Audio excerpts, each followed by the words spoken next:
Francisco Shock just pulled off the much-needed victory over the Shanghai Dragons, 3-1. And with that, they will end the week 1-1. Though, we got to give it up for the Shanghai Dragons. That was a hell of a performance they put up today. Right. Got to give it up to them. All right, now for our last match of the night, we have the Seoul Dynasty going up against the LA Gladiators. Wow, lots of Gladiators fans up in here. So the Seoul Dynasty had kind of a rough start to the stage and barely inched out a victory against the Dallas Fuel earlier this week. So they're going to be looking to stabilize and be back to their normal selves in this matchup. And as for the LA Gladiators, they are back to normal today because they have Fisher back in the lineup. So y'all, Blizzard Arena, it's our final match of the night. You guys ready? They sound very ready. I know I am. So let's wrap this Friday up with a good one and send it over to the desk. Puckett, take it away, man.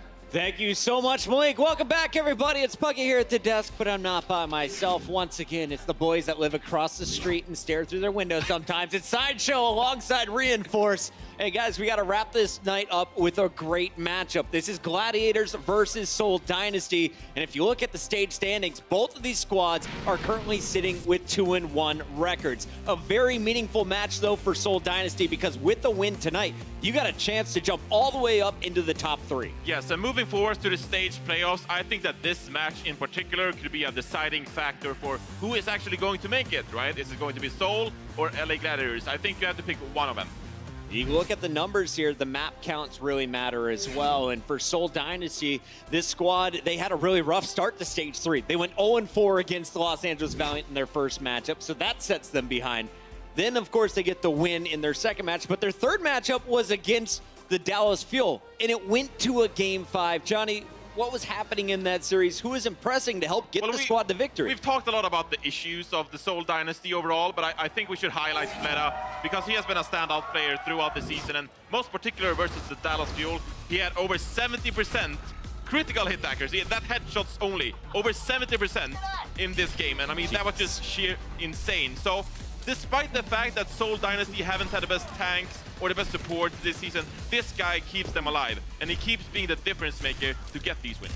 Yeah, we were talking about league MVPs earlier on, and I think Fleta would be a great shout for overall league MVP. He is so consistent in all of their performances, and he actually missed their game against the Houston Outlaws, and you're wondering why have they taken him out there? But I think Seoul are really struggling to fix their support line and their tank line, because previously, when Seoul Dynasty were the best team in the world, they had an incredible tank line and the best support line in the world easily with Jae-Hong and Toby. So in this match in particular, I want a real focus on Miro against Fisher, because Fisher, we picked him up. This guy is an incredible tank. Addition to the LA Gladiators was absolutely fantastic. His primal rage kills, his efficiency with those is easily the best in the league. He's incredibly aggressive. He has slightly more deaths than Miro, but he gets a lot of work done with them, and Miro needs to step up or he's going to get bullied in this matchup. Now, we watched Miro play against OGE in that matchup against Dallas in their last meeting. So how did Miro match up against OGE? How does he match up against Fisher playstyle-wise? The only problem for Dallas in that game was that OGE was overly aggressive sometimes. And so Miro, he didn't do that many mistakes, but we saw on Route 66 where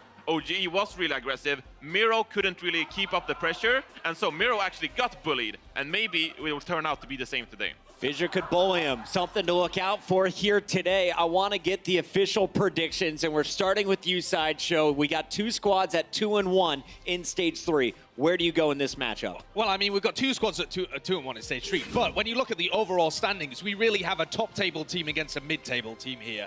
And so even though Seoul Dynasty, they've looked a little shaky, they, I think, have fixed a lot of their issues and are coming in with a good roster. So I've got to go with the Seoul Dynasty for this one. I think they'll be able to take it over the LA Gladiators and kind of continue their upward trend. So you're saying they've been better in the past. You know they've been Apex champions. Not going to help them now. Hey, Johnny hitting them with the straight facts. Yeah. Before we move on, Johnny, before you can give your prediction, can we give a shout out to the people with the signs behind us? Look at some of this beautifulness.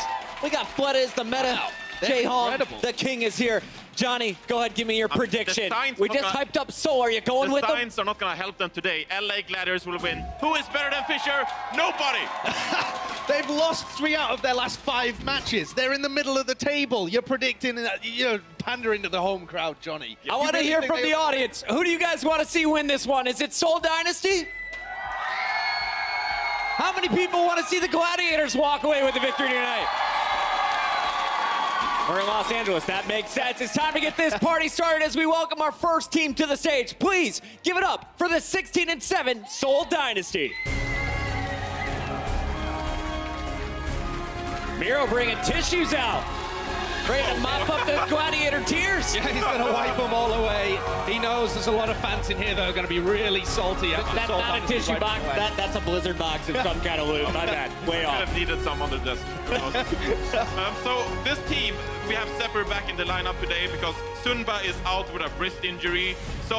Or Zumba is actually in the lineup. Zumba is back in the lineup. Better. Yeah. So he's just recently apparently recovered from his minor wrist injury that has kept him out for the previous couple of games. So coming back in on the off tank, they've got a slightly more solid roster here. More of what we would expect to be their A team, other than Wikid actually. That's a different addition, which I assume is because they're going into Anubis and they're going to want to play a lot of Junkrat here. In the past, when we talked about Seoul's best support duos, we always said Jaehong alongside Toby. Gambler back in the lineup alongside Jaehong. Yes, and that means a lot of Mercy coming out because Toby isn't the best Mercy. Gambler, in the meanwhile, has proven to be really good pocketing Flera on the Widowmaker. So Mercy expected coming out today.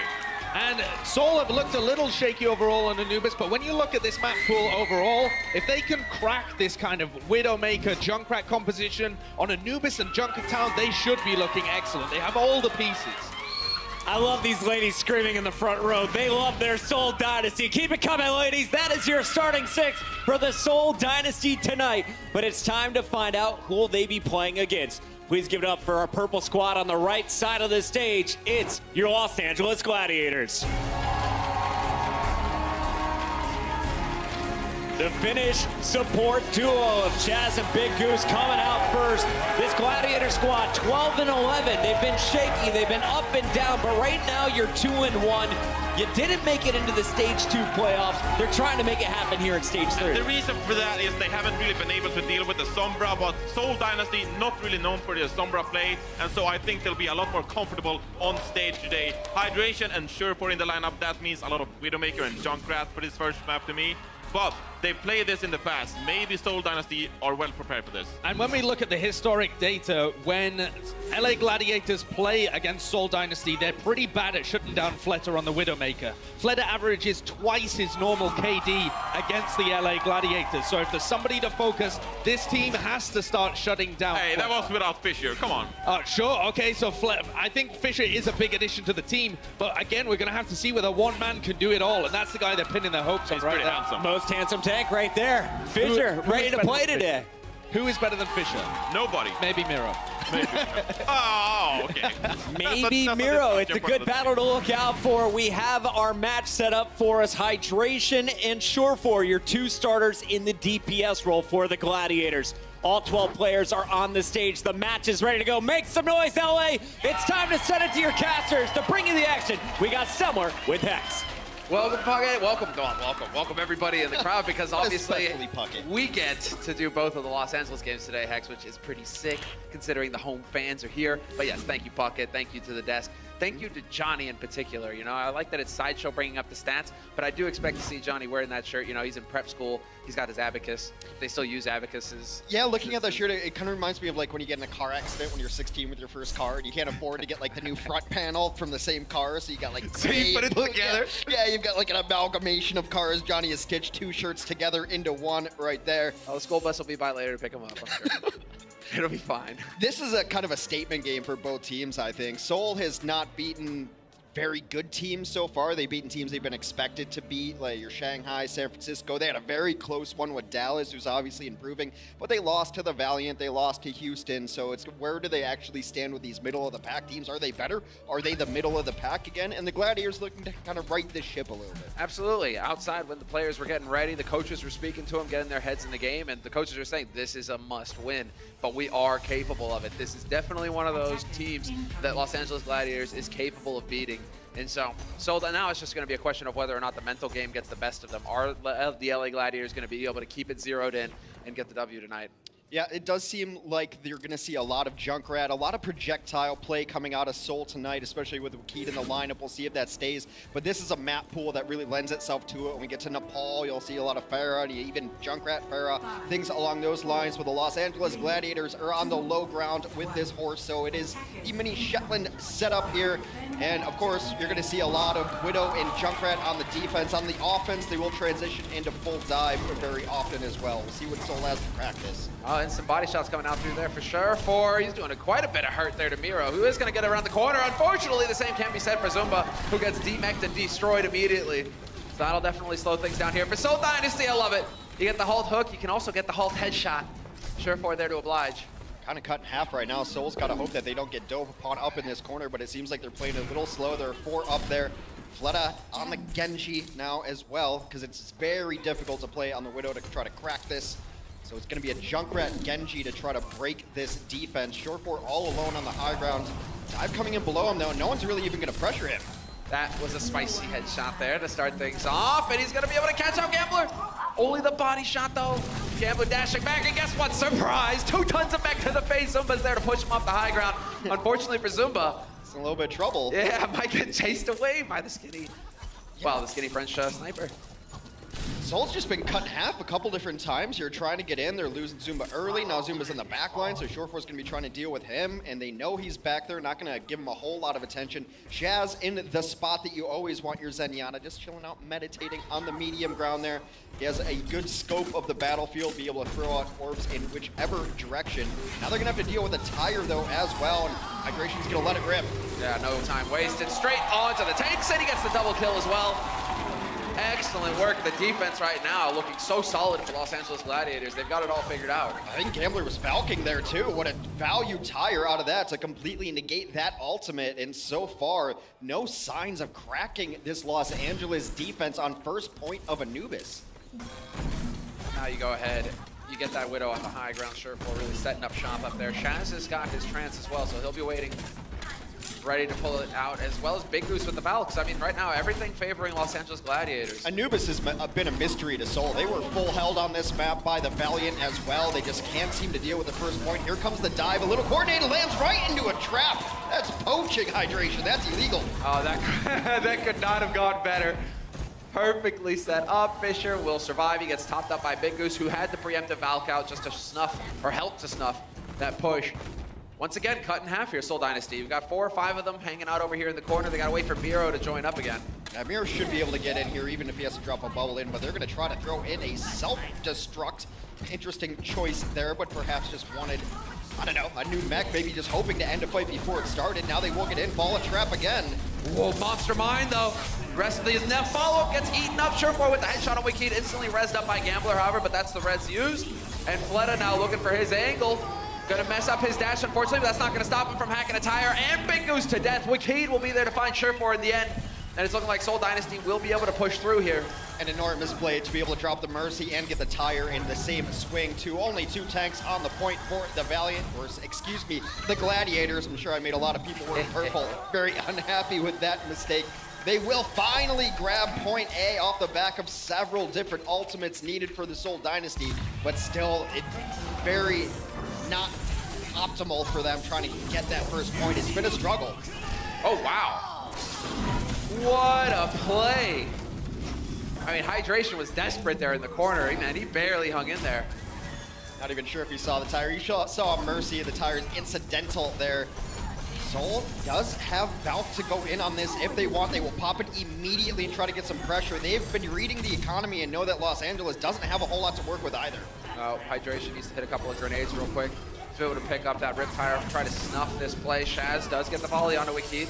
Instantly canceled out by Gambler. Gambler Johnny on the spot really with these reses, but they don't have it going into the rest of this fight. Jaehong tries to get clever with a volley of his own, gets chased off of that high ground. He does have most of his team here to back him up, however, and Miro has found Surefour. They can go in on this. The tire's gonna look for stuff over the top. They've given up their position. Another kill on the tire. Teams that, or it might have demeched the Diva actually, my apologies.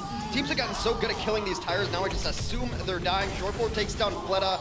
There goes another tire. Bites the dust. Sick cancel there. Hydration with the mine, man. He's not missing much today. Jaehong with the trance. Gonna be keeping his teammates alive here a little while longer, while Wakid does find Beishu. Making progress on this point. Now it's a question of whether or not the Gladiators can stagger their way out here and start contesting, and they will not. Kind of remember, nearly 2 ticks picked up for Seoul Dynasty and only just now getting contested. Fisher's got something to say about this, though. He gets the 1 kill that they really needed. J-Hung out of it. Here comes the Blade to try to bring it back. Managed to find Shaz in that, and a second one as well before Hydration can get rid of him with the nades.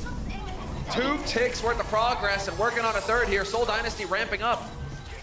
They've secured the 2 ticks, and it might be time to get out now. And if they do not choose to, they will be evicted anyway. But a long, drawn-out fight does go in Seoul's favor to get those 2 ticks. 72% will revert to 66. Hydration already working on another tire. Even before Junkrat was like super in the meta, he was always good on second point Anubis. You got all these choke points. Exactly, look at this. Narrow alleys, perfect for grenades. Just throw them in there. Makes it very difficult to get in here without taking a lot of damage. And now Hydration even setting the trap. He's set up his shop. So let's see him get to work here. Surefour on the high ground, just poking and prodding. Seeing if he can't catch one of the squishies out of position. Go ahead and keep farming up that pulse bomb. That's going to be working pretty good as Hydration decides it's time to go with the tire. Straight in, and he does find Wakid in the end. I mean, Surefour's poking around in there and he's just shooting at tanks, but a lot of that is just valuable scouting information of where is this team, who's up front, should I send the tire, and now they do just that, being very aggressive. Zumba's got to be careful. They will go after this. Surefour, the late kill on the Gambler is nice as well. Los Angeles will retreat. We're nearing only 90 seconds for the Seoul Dynasty to push last Anubis. They're pushing into 2 support ults ready to go here for the Gladiators. Big Goose and Shaz. Ults set up, it's only J-Hong. Well, Gambler is getting in there. The more poke damage that comes out here, that is one of the nice things about Junkrat, is your tank can take a few nades to the face, give your healers a bit more ult charge. So Gambler isn't too far off that Valk either.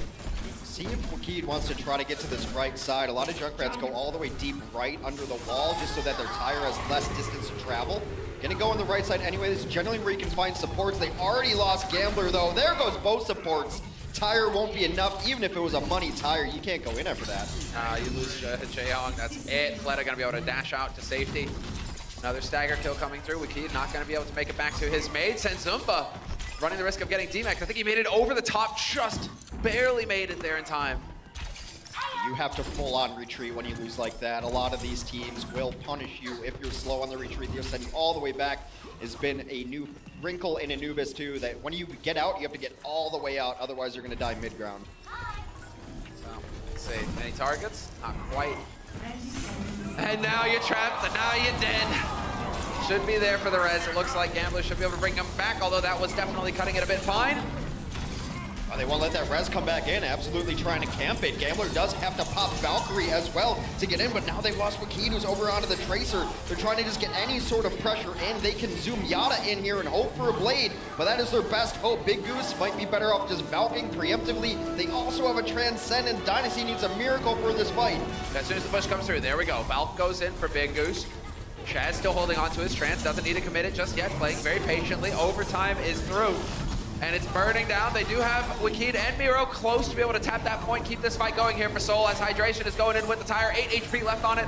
Looking for a target. He's going to do a lot of damage to Miro, but it won't be the kill. Will slow him down, and somehow Seoul Dynasty, 4, 5, 6 players all around the point, none of them touching. That's not the first time that has happened either. Just mental mistakes have really cost Seoul some maps that they should not have lost. They had 2 in the corner pressuring down, and look at Miro. He's looking for answers down the line. He does not look at it. He's like, yes, please explain to me. It might be a byproduct of all the roster switching that they've done. They've just kind of throwing darts at a board and throwing a lot of different people in here, and sometimes the communication of who needs to be on the point and when breaks down. That's a tough one. I mean, if we had just the image of the map there at the end, Miro's off in the corner. He's beating up on supports. He's nowhere near that point. He's doing his thing where he's just trying to, you know, gang up on Big Goose and Shaz, keep him in the corner out of it. I think, yeah, I think Zumba sent his self-destruct over there as well, so they were just trying to keep people off on the side, and then the remainder of the team not on the point to be able to touch it. That's just communication breakdown, but, you know, given how everything was going, I think that there was still maybe a Transcend for the size of Gladiators that they were holding on to forever in case that blade was coming out, so even though it's a mental mistake that shouldn't happen, I don't have high hopes that they were going to get that point anyway.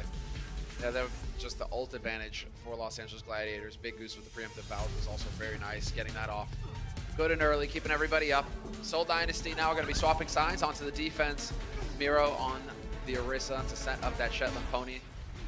Yeah, defensively, they do like to run a Junkrat and a Widow here, which has been somewhat of the meta.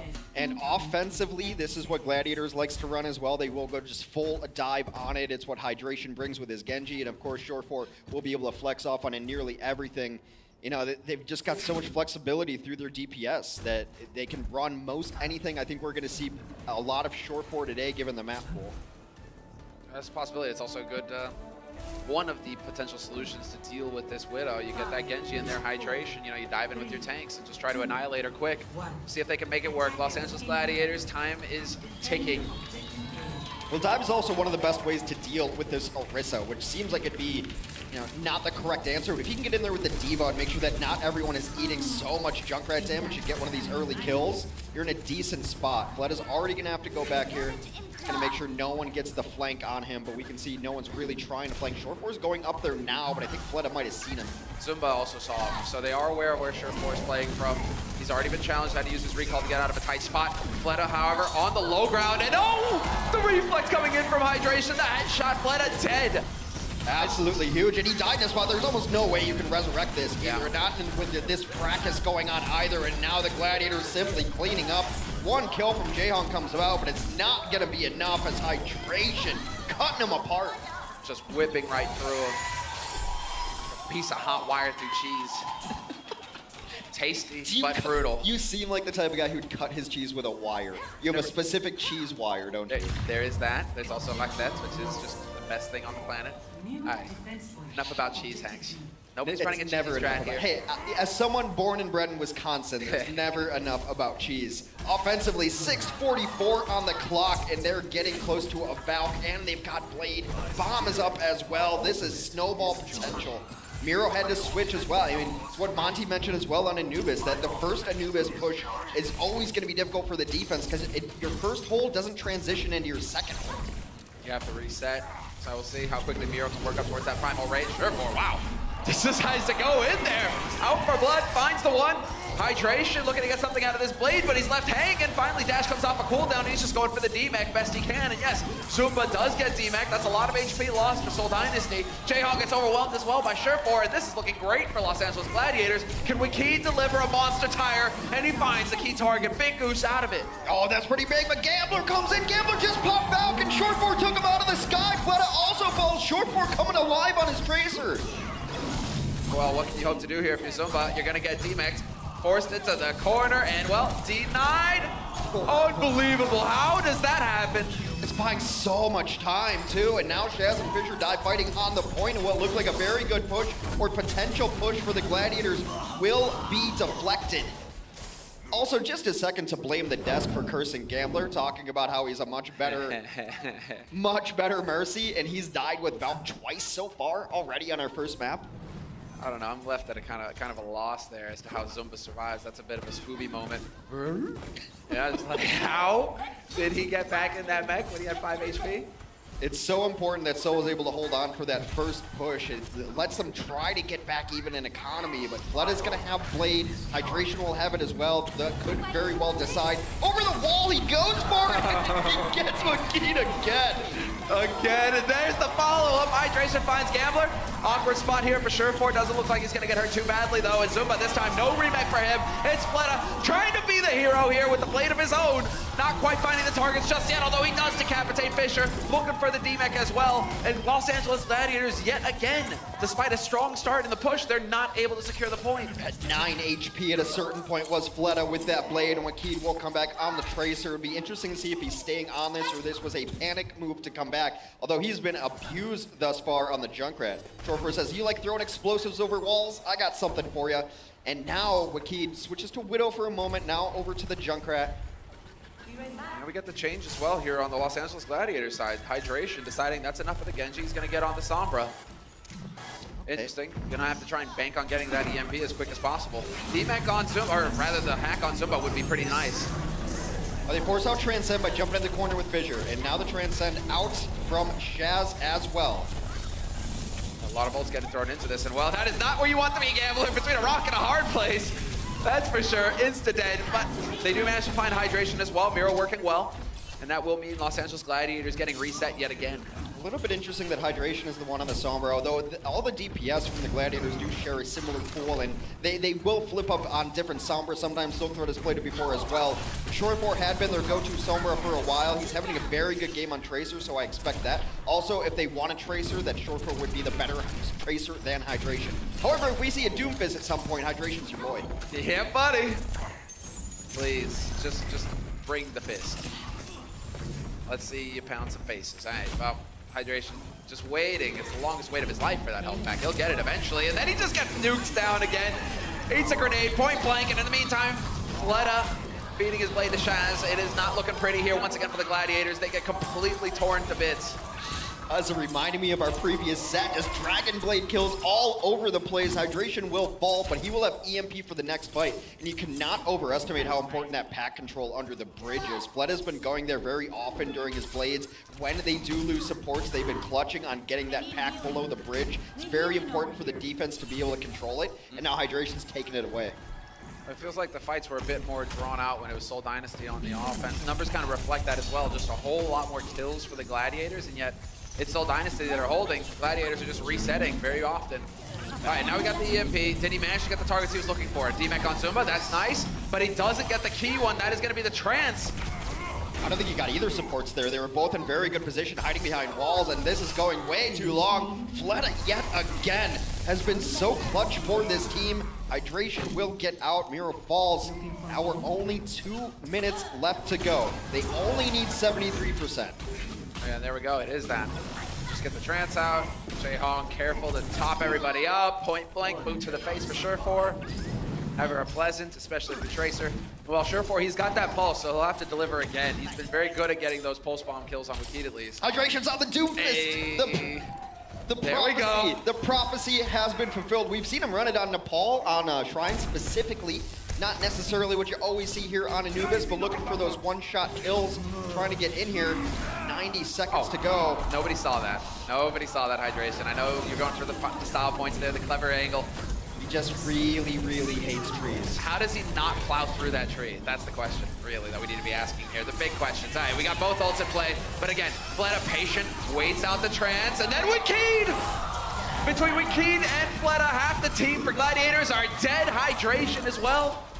And yet another reset with a minute left on the clock here for the Gladiators. Had the Gladiators gone into that and not used ult, it would have been a good fight for them, but the tire comes out, the blade is out, and the DPS for the Seoul Dynasty have been clutching kills all the way through this defense. Of course, they can't do it without everyone else on their team. Now we've got a Transcendence coming in. Hydration gonna be looking to send that Omnic through a wall before it gets popped, but I mean, with a reaction time of a Jaehong, it's gonna be difficult to do. Let's go. On to the point we go.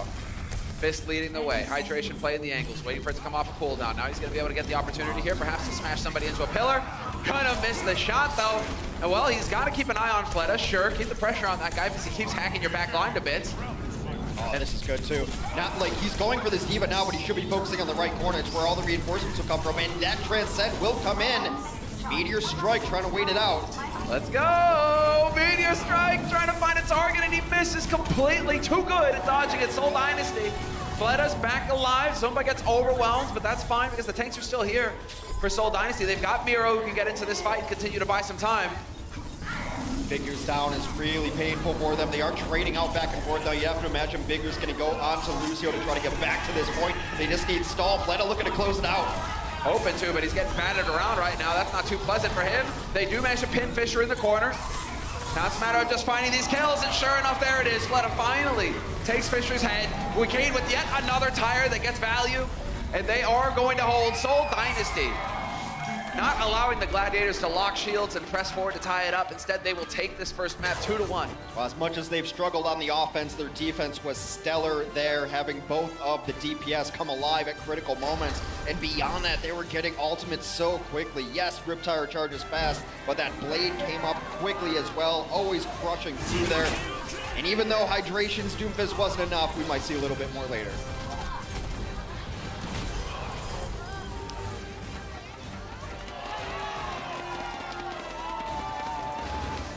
The Overwatch League is brought to you by Intel, the official computer processor of the Overwatch League. T-Mobile, America's best unlimited network. And by Omen by HP, the official PC and display of the Overwatch League.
We still have Toby in the fight. Another Transcendence from Jayhawk. And Gladiators, this is the fight they wanted. That's perfect timing from Zunba. It couldn't have been any more perfect. Wow, and this is why you bring hydration in. All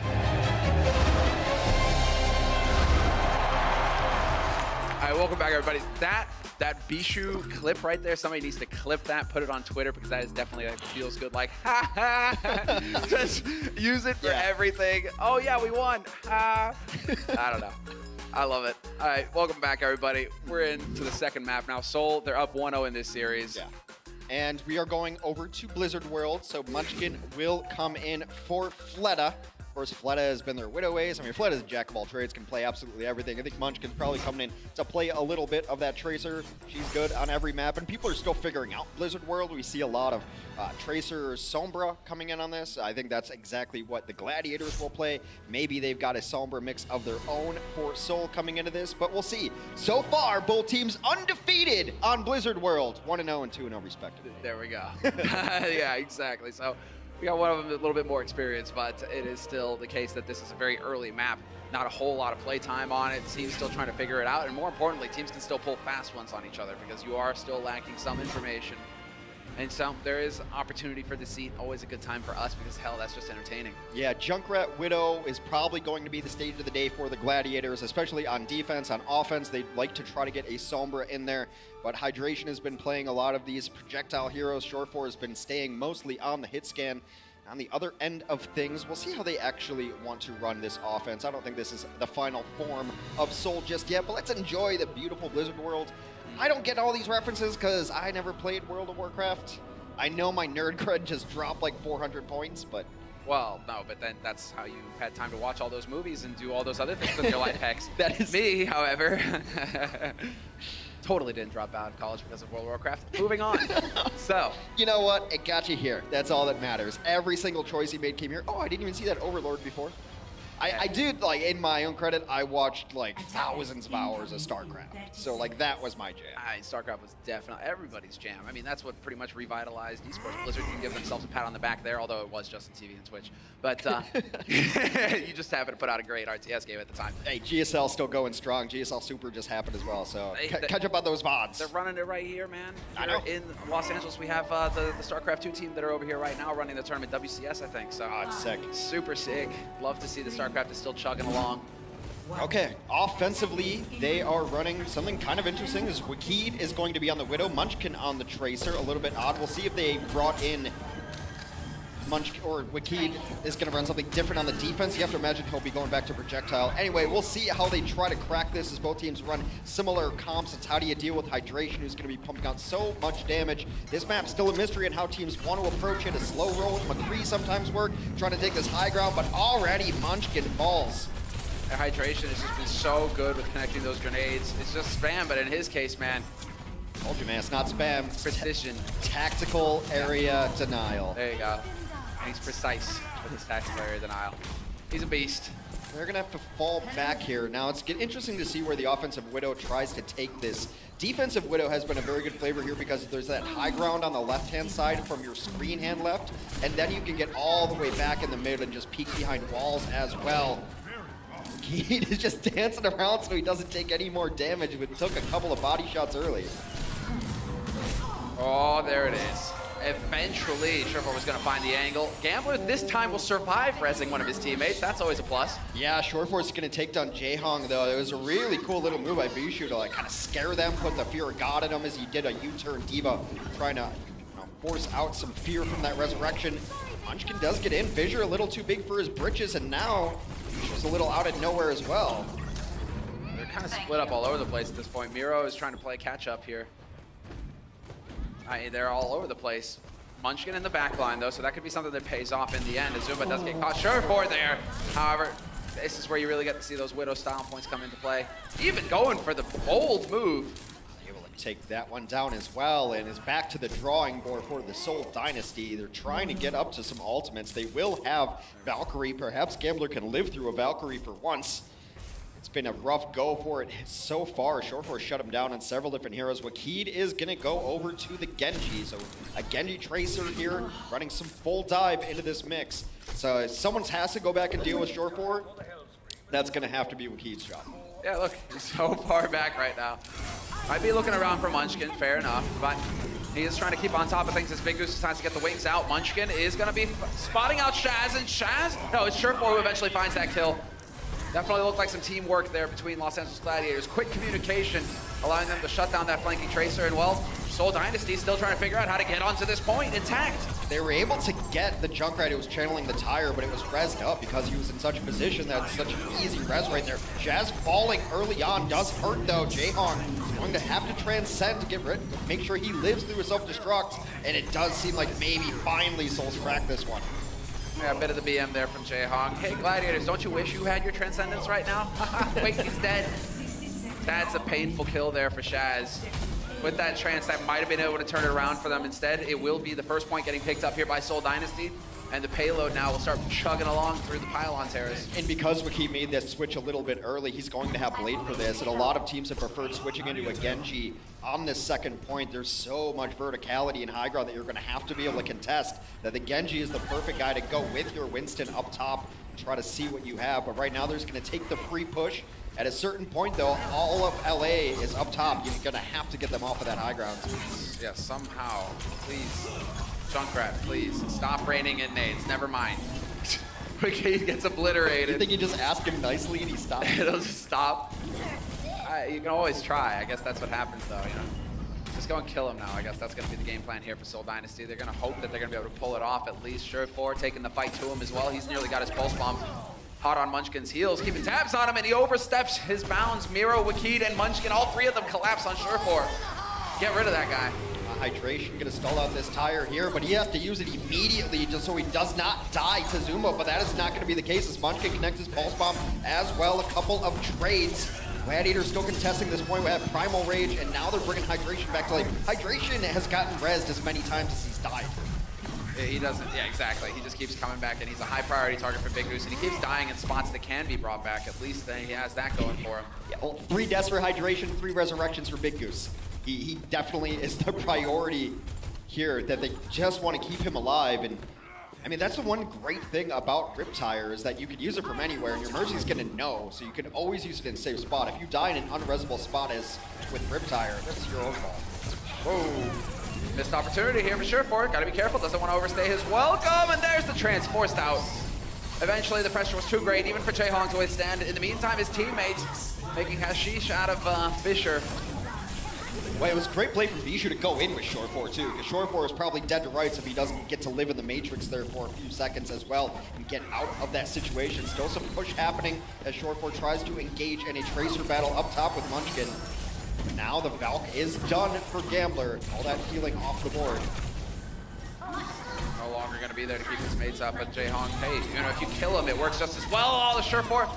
D-Matrix is there to remove his pulse bomb. No joy for him. That's an ambitious pulse bomb right there, right in the face of a diva. If you stick it from behind, you're all good. But now Keith's got the blade out. Both supports down from the Gladiators. Oh, even denies the tire. Icing on the cake.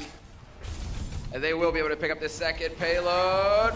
The point just in the nick of time. It was looking like the tanks could get on there. Perhaps Fisher and Bishu, they did go for the dive, but now they're going to go ahead and get, well, sent back to spawn in bits. Just a second too late. Some more free push now coming out as we do finally enter the third point of Blizzard World.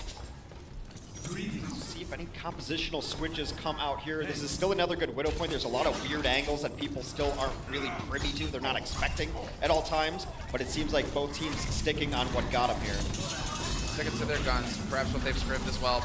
Yet again, Hydration finding the opening kill in this fight. Now Gambler has to make a tough decision.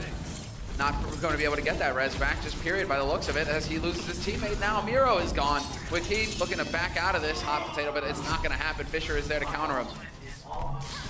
Some good pressure there. Hydration nearing another tire, and the Gladiators have both support ultimates just about up. Wakid staying on that Genji. They continue to run full dive. Just this seems like such a small point that is finding that optimal target, the optimal angle to really engage in the dive situation. Especially when you're going against a Junkrat, it can be very hard to find the right target. Constantly hunting for these flank angles right now. It will be Surefour, point blank. Still has the pulse though, still looking for targets. He is going to be able to spot out his counterpart, Tracer, on Munchkin. And well, now it's going to be about who can you actually get the stick on. He just decides to chuck it in, and well, that's going to pay dividends. Wakid is gone. Then they get him out of mech as well. A huge pulse bomb there is going to slow Soul down. Gambler had Valk during that last fight. No longer is the case, but they will have Primal. They did bank a bunch of ults going into this. It's just a matter of if Gladiators can respond quickly enough with a Transcend. There's also a tire that can end this. Last push for Soul. Yeah, can they make it happen? Yeah. Hydration once again with the tire. That's not pleasant. Sneaks it across. 3 seconds left. 2 seconds and the pre-fire denied. Zumba on top of it.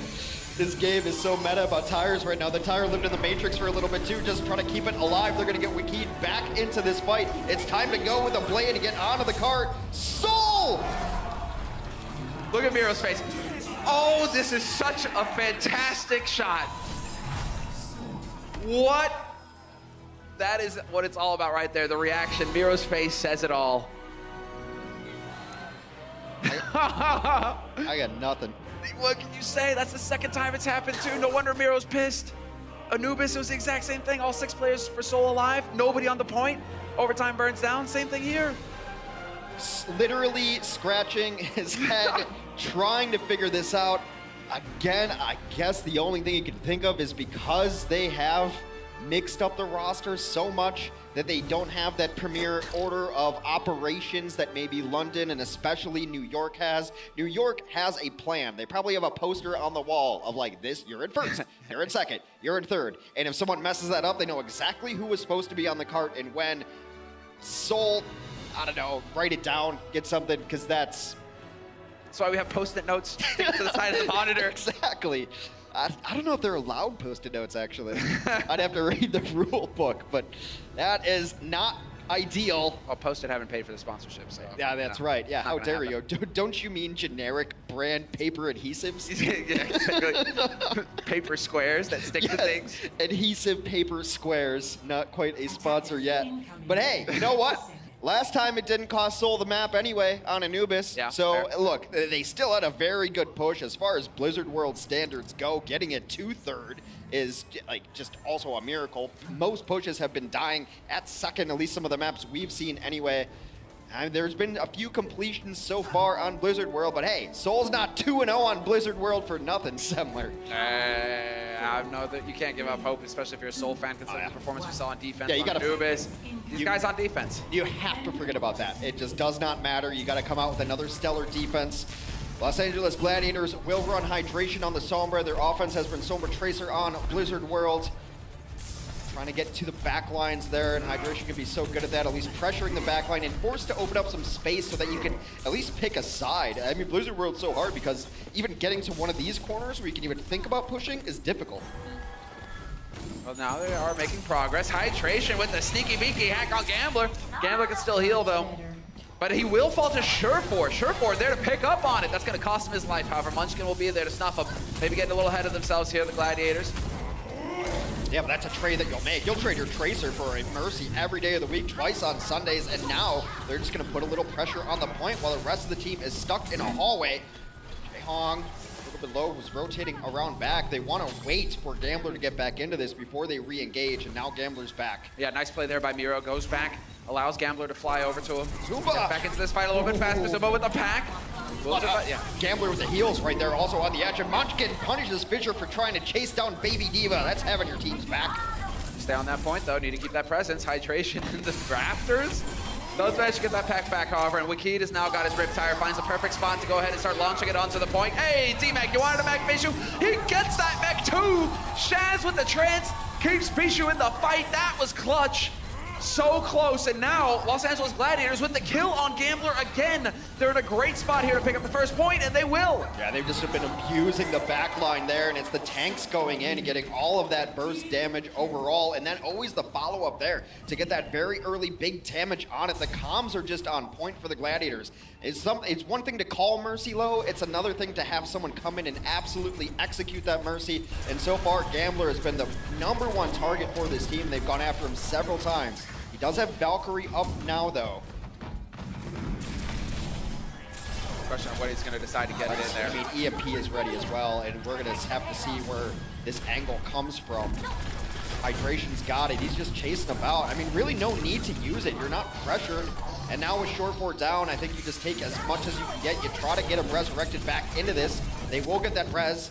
Hydration's waiting for a clump of players, but they're not really grouped up. Trapped! Still gets J-Hog! Still gets J-Hog. Unbelievable. That is some God-tier aim right there. Stays on top of it, and that payload making progress around the corner. They do get the res off on J-Hog. Wakid has been monster with the tires, and there you go. Big kill onto Fisher, but he gets traded immediately. Surefour there to get the punish. Well, Gambler's got Valkyrie out, so they should be able to hold onto this for now, but Munchkin finds himself all alone as the Valkyrie's keeping everyone above him alive. Someone had to pressure the cart, and it came down to him. And they're just getting split up all over the place right now, Seoul Dynasty, not able to stay alive long. If Valk is up, great, but you need to stick together to get that chain heal effect, and now, well, it's worn off, Gambler. Back to Vanilla Mercy. I think it's just a product of the map that we're seeing teams just a little bit more split apart, not knowing the angles that they want to take to get in. Shaz will solo handily take down the D.Va, but brought back to life. Oh, not quite gonna find it, Surefour, unfortunately. Looking for the D-Mech, not gonna happen. We got the trance thrown out there by Shaz and Jaehong as well, both of them. The Zenyatta's there with the AoE healing. Surefour dropping dangerously low, but you need to stay on this payload right now if you're Gladiators. That is the focus. They're losing players, though. Hydration will take down Wakid, tries to stop the bleeding. Might not be enough, though. Especially if you can get the res off on Bishu. That could be another tank back in this fight. Yeah, well, Fissure jumped back even during Primal Rage to try to be a big body and to block that to make sure that they could get it. Munchkin's gonna hit the stick, but it's not enough to actually confirm the kill onto the D.Va. Now, Big Goose pops Valkyrie. It's very low very quickly. That was a bit of a scary Valk there. But you regen so quickly when you've got Valk. Mercy so difficult to kill without the burst damage. Just cut through it, and here we go. The EMP straight in. Jaehong instantly obliterated. Wakid is there to trade it, though. And no Gambler. Yet again, Gambler falls. That was an enormous EMP. It caught almost everybody. Yes, he gave his life for it, but you're absolutely fine with it. And now it's just desperation. It's only Munchkin on the point. Wakid was back in no man's land. They will get bullied out. Second point taken for the Gladiators. And they've got 3.5 minutes to continue this push. 53 meters. I'm loving the aggression here from Gladiators as well. It's just pick them off as they spawn. Some free kills. Gambler, Jaehong gone. Zumba will be able to make it back over to his teammates. That payload right now is making so much progress so quickly. I mean, the Sombra makes you not want to group up, but then they're just getting picked apart when they're just too far away from each other at certain points of time, and Hydration just constantly kept the pressure on the team. Look, he's in the back line again, trying to deal with these supports. The supports get very low. Jaehong down. Jaehong down yet again. Jaehong has not had a good time of it. Nobody is here to challenge the point. Yeah, Zumba makes it in just in time. Munchkin going to get ejected, however, and if Fissure stays on it, they will win. Munchkin not able to touch it. Los Angeles Gladiators will tie up the series 1-1, taking home Blizzard World. Ruining Seoul's undefeated Blizzard World at 2-0, but just too many deaths from both Wakid and Gambler there. Wakid died 12 times, nearly twice as much as any other player. Munchkin also fell way too often, so Gambler's doing his best to keep them alive, but they're dying in odd positions. He's going to have to overextend with them, and they've just been caught out by the aggressive tanks of the Gladiators. Staying on top of it, exactly. Gladiators fans. Well, I was about to say they rejoice. The Overwatch League is brought to you by Omen by HP, the official PC and display of the Overwatch League. Intel, the official computer processor of the Overwatch League. And by T-Mobile, America's best unlimited network.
The Seoul Dynasty struck first with a win on Anubis, but it's the Gladiators bouncing back on Blizzard World to tie this series up at 1 apiece. Welcome back, everybody. It's Puggy here on the desk. You know this guy. His name's Sideshow. That guy over there, not as famous. It's Reinforced. Get to know him. I have more followers on Twitter than this guy. Come on, man. Twitter followers are not everything, you know. And they're only from when you were a player. Did you know that? Johnny used to be a top player? It was a long time ago. That's why we brought him in here. All right, Johnny, as a former player, I would love your breakdown of what we saw in that first map. We went to Anubis. Point B, not so easy for either of the teams. For neither of the teams, actually. And Fleta, he popped up with the Dragon Blades. Overall, we've had amazing Temple of Anubis games today. I've really enjoyed watching it. And so, whatever really the Gladiators tossed at Seoul Dynasty, Fleta just kept shutting down the back line. And it felt like Big Goose and Chaz were left alone a bit. Now, Seoul Dynasty didn't have the best performance when they were on attack either. They had a long time trying to break that point A hold by the LA Gladiators. You saw they got it there with pretty much only 30 seconds on the clock. Whereas LA Gladiators, when they were on offense, just wiped Seoul away on point A. Point A was not an issue for them. But when it came to B, they couldn't get past Wikid on the Junkrat. They couldn't get past these Dragon Blades. Seoul, in general, have really good ultimate economy. They get the best value out of all of their ults when they're on defense. Yeah, sometimes they couldn't even get past the palm trees. Yes, sometimes they couldn't get past the palm trees. And I'm sure if you were watching, you will have seen this replay of Hydration on Doomfist just trying to knock coconuts out a tree or something. Yeah. So it did look pretty dumb, but I think it was part of a structured play. So I'm going to try and break it down for you and see why he just decided to punch. It's the Coco strat. It was the coconut strat. So here's Hydration from his point of view, and this is where he goes to set up. He deliberately takes this high ground here and then just punches a tree. Oh! And falls to the ground. That's like Brent skiing. Yeah. I like it. But if we look at the mini-map here, there's a couple of important things to note. And I'm pretty sure that what he's aiming for is if he goes above this tree and then carries on his combo, he'll be able to go all the way to the back here where Jaehong and Gambler are, and that is synced up at the same time as Fish is going to dive in here just as he gets his Primal Rage, and then the back line of Shaz and Big Goose are going to follow through and execute on this dive as well. So that's the game plan from them. But when Hydration hits this tree at the bottom left, boom, he hits the tree. But sorry, Fisher. But Fisher's already committed to this one. He has to go in, and so Big Goose, Shaz, these guys are all committed as well. Fisher pops off his Primal Rage, and now there is just this big mess in the bottom corner that Hydration can't really help with properly. And these are the kind of things that weren't quite working out. It looked like a set play that was designed to catch the supports of Seoul Dynasty at the back, but now it's a disaster. Shaz has to invest his Transcendence. They don't even get the Doomfist into the back corner. It all fell apart. And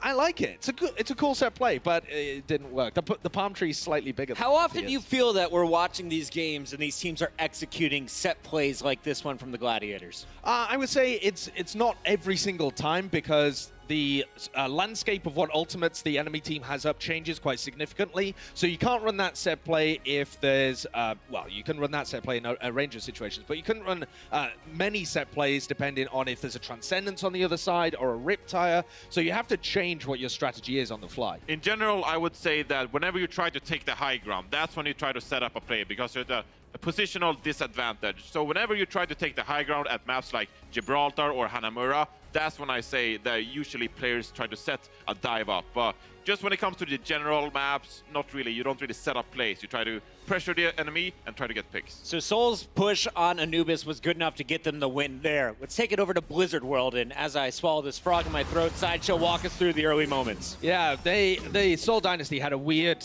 change here as well. We were discussing Fleta's performance in the pre-game, saying that he's a superstar for this team, potential league MVP, and then they sub him out and they're running with Wikid and Munchkin, and I can't really figure out why, because every hero that Wikid can play, Fleta can also play it. I mean, how good of a Junkrat can you have to be able to sub out Fleta? Yeah. You can't really justify it, so I feel like watching Wikid try to take this Widow versus Widow battle with Surefour, it's too risky. Why do you bother, in my opinion? It's very puzzling, I think, and going forwards, we'll have to see if that's a trend, because the LA Gladiant took advantage of it, and there were multiple moments where I'm really struggling with Seoul, because they play so slow. It takes them so long to get into position. They get a couple of picks, but they're never the aggressive team spawn camping, really punishing their opponent's mistakes. They're just like slow plodding tortoises that slowly grind out the win. Tor what? Tortoises? Tortoises? Tortoises. Tortoises? I like that. Like a porpoise. All right, and Johnny, are we going to have a what later? Don't, no. A chat. We're going to have a chat on We're the deck. teaching Johnny CHs. It's been you. fun here. All Thank right, you. guys, let's wrap up this halftime with your overall opinion. Who is the stronger team right now? Who walks away with the W? I'm going to still stick to my guns and go with the Seoul Dynasty. I think they're going to be able to take it over the course of the rest of the 4-match series that we have. But the LA Gladiators are making it close, and I think it's more like Seoul have to just not lose rather than actually win. Yeah, well, going into Nepal and Junkertown, I think there's 2 maps that favor the Seoul Dynasty, actually. But, you know, it's quite honorable sticking with my pick, so I'm not going to flip-flop like Bren. I actually have some honor in my pick, so I'm going to stick with the Gladiators, despite the fact that Seoul Dynasty arguably are the favorites moving forward. All right, I like the picks here, guys. We'll see how this one all plays out. It's the final match of the night. That's going to do it for halftime coverage, but we want to remind everybody, later today, we got our Shanghai Dragons sighting. It's going down right here in the Blizzard Arena. And Sideshow here got in on the Mayhem signing last night. Yeah. Pretty impressive stuff here. Well, yeah, there was quite a lot of creativity on my signings. Do you have a favorite autograph? A couple of, yeah, I got a little Pachamari drawn. The drawings are always better than the other stuff. Look at my beautiful face. You look so happy to have strangers touching your arm. All right, guys, now there's still space left on Sideshow's arm. So if you come out tomorrow to the Blizzard Arena, not only will you get some autographs from the London Spitfire, but you can also draw anywhere on Sideshow's face. That's going to do it for our halftime coverage. When we come back, we got a big Game 3. You don't want to miss it. The Overwatch League is brought to you by Sour Patch Kids. Sour, sweet, gone.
Welcome back, ladies and gentlemen. Our last match of the night has been a good one as the LA Gladiators and the Seoul Dynasty are all tied up 1-1. The LA Gladiators looking to take down the Dynasty for the first time of the regular season for all that is good in purple. Speaking of purple, tomorrow is Twitch Day to celebrate our All Access Pass. And one of the perks of the All Access Pass is exclusive AMAs with the players when the games are all complete. And tonight, we have a good player for our AMA. Hydration from the LA Gladiators will be doing the AMA. So for all you guys who've been wanting to ask him questions like how it is playing with Fisher or how he's so good on Doomfist, tonight is the night where you can ask your question. Speaking of which, I got somebody real cool with me here. Man, if you had a chance to ask Hydration any question, what would it be? You see, I care about my boy Hydration there. You know, I don't want him to get no cramps or nothing like that. You know, I really care about him. I just want to know for sure, what name brand of water do you drink? Okay, that's a good question. I have a feeling that he's probably a Fiji guy, if I had to take a guess. You know, all of a sudden, I'm really thirsty. So I'm gonna go ahead and get myself some water, and we're gonna go ahead and get back into the game with our casters, Similar and Hex.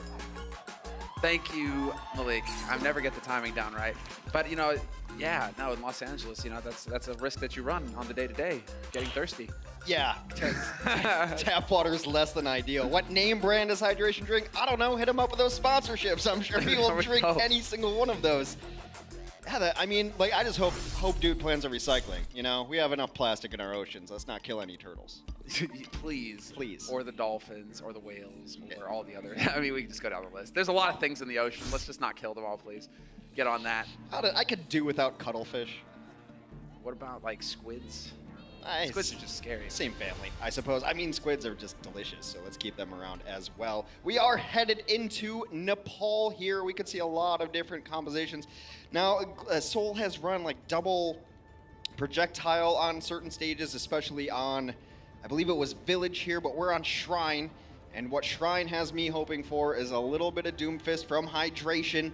Staying hydrated, of course. He's run it here before. It's such a good stage for a Doomfist, if there is one just yet, because when the fighting happens, there's a lot of walls. There's that Shrine, aptly, right in the middle of the map to smash people into. And we'll see what they want to run. It's no surprise that it's going to be Hydration and Short4 on the DPS for the Gladiators. That is the DPS duo they like to run on Nepal. Now on the Seoul side of things, we do have Wakid onto the Pharah. Munchkin stays in the game as the Tracer. So it's going to be a matter, like, look, Pharah on paper is great against this composition because there's really no one who can shoot up. Maybe Shaz can get it done for him though. Yeah, exactly. We're just going to have Shaz doing a Jonak impression in here. Just lighten Farah's up. Don't need the anti-air. I take care of it with the orbs. He's looking for it. He's looking for it right now. Just channel your inner Jonak. Somebody get this man a pair of glasses. Ooh, Big Goose already down from Jae-Hong. He's the one sniping through the sky as well. And a bunch of kills come out early for the Seoul Dynasty. It might be enough to take this one over, and it is, as Bishu's just going to reset to see if they make any changes here. Hydration gonna go to the Pharah to battle the Pharah here. And they do a Big Goose on the Pharah. Now, or on the Mercy rather. Sometimes they run this without a Mercy in the sky, but I think you have to. If you're gonna run Pharah v Pharah, you have to do it with a Mercy on your side. Just stop firing rockets at the other Pharah, and yes, put some rockets into the ground unless exactly you're point blank, and then it's much harder to miss. Down for that. Gets him very low. Meanwhile, on the ground, Fissure has taken down his opposing tank there. The ground war continues to rage on. Munchkin already has to recall. They're going to try to get this res off, and they do successfully. Sick focus coming in there from Munchkin with Jae-Hong's help as well. Able to drop Fissure, taking the main tank out of the fight. It's always a big one when it comes to defending on this point. You can't let it go for the flip. And they are hanging in there. Short4 trying to do the best that he can. He does get that pulse stick on a Zumba. They force out Transcend here, and now Wakid is going to get to the fast pink light on the point. Trying to get a lot of kills here, but it's Hydration who finds one. And that is a flip back over from the Gladiators who've taken control of the point. Now it's just a matter of cleanup. Wakid is going to have to get out of here. He's discorded and in trouble. Backs out. It's the tough call when it comes to this Pharah v Pharah battle in the sky is that your Mercies are going to be up there floating. They're not necessarily pumping heals into the rest of the team. It's coming down to that decision making on the Mercy side. Who are you prioritizing? How are you backing it up? Looks like perhaps not quite finding that comfort zone there for a moment. Well, the question is, Seoul doesn't really have an option except to go Pharah v Pharah against this, because Fleta would be their McCree, Fleta would be their Widow. We saw Wakid struggle a little bit on that Widow earlier on Blizzard Worlds as well. So this is their best bet if the Gladiators are going to continue to run Fire Mercy. And there it is, gets the kill very early in hydration. I believe he fell off the map too, so no res. Yeah, all the way out in the abyss. Big opening here. We will have the wings spread here by Big Goose, but Wakid will obliterate him immediately. Wakid long range, sure, Shaz is gonna trade him, but Wakid's gonna be happy with how that went down. Gambler will even be able to bring Wakid back into the fight, and Munchkin with the stick of his own onto Bishu. You've got Shaz throwing the transit, but that's questionable given how things have already gone so far against the Gladiators. Yeah, given how that fight went, it did not seem like they were going to be able to bring that one back, and now Seoul will take control and the percentage lead as well, 60% and counting to the Gladiators, 55%. It's be a matter of Hydration can find an angle here for the barrage.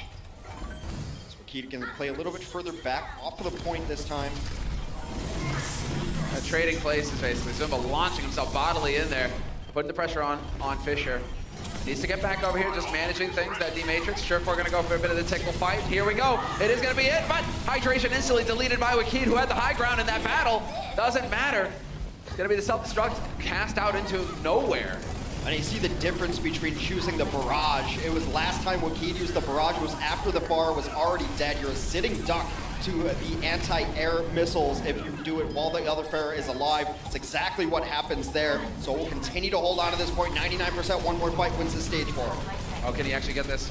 This would be a big one, but it's looking like Big Goose is gonna hold on by a thread. If you can keep tickling him, he won't reach on HP, but it's not gonna happen. Instead, it's gonna be Fisher, the target of focus here, Munchkin. Poking around at the edges, overtime wick burning down, and Hydration gonna have to get in here to tap this point. He has to keep it alive as Wakid is gonna be there. That's absolutely enormous. Shaz just got Transcend. He must have been mashing Q to try to get that ultimate off. If he gets Transcend, it probably keeps Big Goose alive long enough to get the Valkyrie, and maybe they swing that one back, but the Seoul Dynasty win the Bar of Mercy, and it seems that spirits have risen. We've got Mira smiling again. They're happy with that one. Everything going according to plan it feels, and it's in terms of the decision making, Wakid really pulling ahead of Hydration in that fight. And now we're gonna have a bit more of a mirror match going into it, as this is really the next point. The Murder Chasm is more about the Orisa battle. Yeah, I think this is going to be a pure mirror match where you see a Widow and a Junkrat. Orisa and Hog have also been in vogue here. It does seem like Bishu rather wants to stick on the Diva though, so that is the one big difference here. See how this mid fight goes. Both of these teams were running a Lucio to get to the point, and then they switch over to the Mercy to try to get that speed boost early on. It's going to be the Junkrat versus the Diva, which off tank will have the bigger impact. Yeah, that is going to be the question, because if you get those hooks in there, you can turn it around real quick, and also you can hook people into oblivion as well. Not going to happen though. That's the halt. Into the middle of nowhere for Zumba, dead. So a strong start here for Los Angeles Gladiators. However, Fisher out in the middle of nowhere. There's Munchkin. Big style play for him. Now Munchkin's gonna take the Widow this time around, as Wakid is going to play. The Junkrat is probably his better hero of the two. You can keep your hit scan on the hit scan. Good job by Seoul fighting their way back into this despite the early loss of Zumba's Roadhog. Now Zumba's got Hydration in the sights down to the point, but it continues to be Munchkin untouched and just chunking in damage. Little razzle dazzle there as he goes off the edge, brings himself back into it. How do the Gladiators find a way to re-engage this? It's twice now that he was flirting with the depths. Got halted in, but had the grappling hook off cooldown to save himself. And well, despite what looked like a promising start for the Gladiators, Fisher backing off and no real way in. So 30% left, and now you got to deal with the spam coming in from Wakid. Just grenades flying through, so much damage. Gonna try to get in here now. This is a strong map for both teams, 6-2 and 6-1 respectively. Seoul versus the Los Angeles Gladiators. Hydration gonna stall out this tire as long as possible. It does go down to Wakid. Yeah, straight into it. And there's the hook. Right back into the fight. Bishu not allowed out. Shaz, however, will be able to have that trance, so his tank will not go down. But Jae-Hong with the just low enough on the delay could make the difference here. Surefour, however, will find one with Big Goose taking down Munchkin. And so it is going to be a man advantage now for this next fight here for the Gladiators, although Surefour is still hanging around on the edges. Gambler is actually going to go look for him. Straight battle mercy. Gambler goes ahead and solo Surefour. We've seen a lot of battle mercy today as Hydration will clean up the rest of this. Zumba's Roadhog has been absolutely shut down this map. He threw away his whole hog there towards the end, got killed immediately, and he will switch to the Diva instead, which has paid dividends for the Gladiators so far. We have another very close match here. That was just Gambler trying to find a fun thing out of that whole disastrous situation. Whole team is dead? Whatever, I'm Battle Mercy. I'm just gonna go kill this Surefour guy real quick. I love it. Battle Mercy can be done. That pistol does a surprising amount of damage. Can actually hit the shots. Oh, another huge kill early on. That is another tire that's gonna find its demise as well. Fissure has Supercharger here. Miro used his in the last fight, and it's one of the biggest team fight ultimates in the game. One of the biggest impacts. Everyone gets a damage boost. It's the tough one. While Gambler's busy rezzing up Jaehong, we lose Munchkin. And Jaehong, man, he's just been having a rough time of it so far this series. Just keeps getting picked off. Yeah, I mean, and we were talking about this during the break too, is it's both of the supports have had a rough time because it's not the synergy that Toby and Jaehong have together. They generally keep each other alive. So far, Gambler and Jaehong seem to like just be on different pages when it comes to survivability. Oh, there's a start. Munchkin takes down Fissure. That's going to use the res. Hydration. Sneaky tire right into it. Somebody not expecting it. Can't react in time. Will get caught. So now he's demeched, just running out into the open, perhaps. And you're seeing Junkrats prioritize anybody they can get that tire on nowadays because going for the giant tire has just simply not paid off. Hydration takes down his counterpart, but then he died in a trap as well. Still, though, the Gladiators with control of this point. There haven't been enough strong kills for Seoul to re-engage. Gambler has Valkyrie for this next fight. It should stay up long enough to get Jaehong on his, but both support ults also available for the Gladiators. Man, what a great play coming in. That bongo is just thrown down. It will get sniped, but Wakid and Jaehong caught by Bishu. Seoul Dynasty not having any time to waste, have to go charging in right into the waiting arms of the Bishu bomb, and it is going to be Los Angeles Gladiators tying it up 1-1. Off the back of just very smart ult usage there. It's just a brilliant self-destruct. As soon as you see that Orisa shield go down, she's gonna not have to be able to reposition it. So he sees it go down on the point, sends it up over the top, catches 2 to close this one down. See, he sees the cooldown of the Orisa dropped right there, and then it comes up over the top, no repositioning, no shields, and you're dead. And yeah, they're all just charging in. So that bongos is down as well, so that I like that use of the bongos from Fissure. Making sure that the supercharger was there to make sure, just get as much out of it as possible. Usually that's the first thing to die. Instead, they're all cranking out 50% more damage. Yeah, it's one of the ultimates that will change a team fight greater than any other ultimate of the game is who has Supercharger up because it is the area of effect. When you're putting out that much more damage, it's so difficult to heal through, to do anything through. Got an interesting composition coming out from the Gladiators here. They're going tank heavy onto the point. Shaz onto the Moira is really the engine that makes this go. If Shaz can stay alive, it's going to be difficult to even ever kill these tanks. Listen, guys, you know, you're in spawn with Moiras and you're trying to find clever ways to get your orbs to bounce around infinitely. Take note of what Shaz just did. Bounce that orb off the ceiling and you've just got infinite orb healing going through. That is sick. And while Shaz right now, look at how quickly he is charging up Coalescence. That is crazy. One fight, 83% already on his ult. Ooh, nice hook, and max range hook, but it doesn't seem like they're gonna be able to finish this one. Will get out alive. Seoul running the Pharah here. Has been run a lot on this map, but this is the perfect counter to it. You go tank heavy and you just hide under the roof. If Wakid wants to get a good angle here, he's gonna have to come right where you see the camera right now. Up over the top, you drop below this bridge and hope that you can find something for it. Seoul will also switch into a tank heavier composition. Zumba on Zarya, Miro goes to Reinhardt, and now they've got a Moira of their own as well. Wakid, you can watch him just staying up here forever. That is a whiff. The Hulk lucky break for Wakid. Not yanked into Oblivion. Instead, he is going to be able to hang around, but we've got the Coalescences out. Ultimate's getting thrown in wholesale now by both teams. One team just trying to edge out the fight, but with so many beefy targets, it takes forever to find a kill. It's not until Fissure can pin Jaehong against the wall that they actually manage to pull ahead here, Gladiators. And it's just another great use of exploiting cool max range hook. Wakid out of this fight. The moment that barrage comes in and they notice that the concussion blast has gone off to reposition the Pharah, they all rotate left side. They get out of there. This enormous shatter came off during the fight as well. But Pharah's not going to be able to really help out in that fight, not able to reposition. A beautiful rotation there by the Gladiators. That's sick stuff. Quick thinking. Well, now we've got the change of strategy coming through. Hydration, no change there. Even at Fissure just charge again. Really? I mean, man, what happened? Does Zuma owe them money or something? That was brutal. I just think the comms have to be so on point right now for the Gladiators. They're calling all of these individual cooldowns. You tire the Zarya because you know she's got no shield. You know you're not just going to feed into her right there, and they continue to rack up kills. I believe they just forced out a Coalescence a mile away, and he stops the Coalescence! Short 4, a man possessed! Point of the East, and Fisher, we get it from his perspective, because guess what? He's got Earthshatter ready to go as well for this next fight. Well, Zumba's not too far from grab, so we'll see if he can get it in there fast enough here as the sound barrier gets thrown in, and it's not going to be good enough. The Gladiators will win the fight as Seoul try to run the gauntlet to get on the point to tap it. Not quick enough. 2-1 on the map, 2-1 in the series now for the Gladiators. They are one map away from taking this home. We are in for such a good set. It has been so close. The Gladiators are playing picture perfect right now. You can kind of see the comms coming through, exploiting all of these cooldowns. Seoul's playing a little bit sloppy as well somewhere.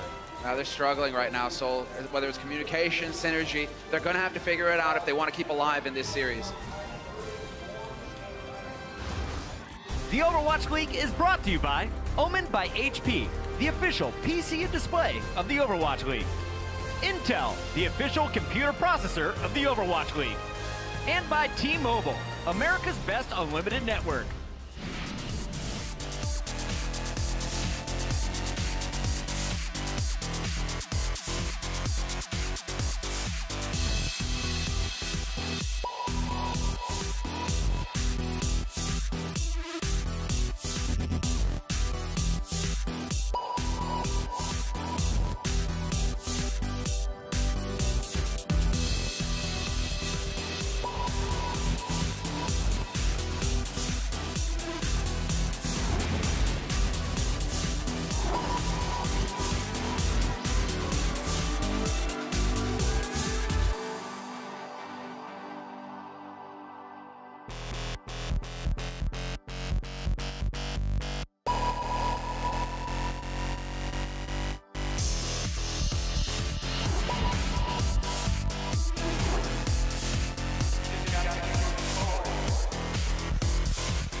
What's up, guys? Welcome back. This is Zoe, and at the end of halftime, I had a little chat with the nurse of Seoul Dynasty. Yeah, that's right. They actually do have a nurse on site. And I talked a little bit about Fleda because the team tweeted out that he hasn't been feeling well, so they had to pull him out after map number 1.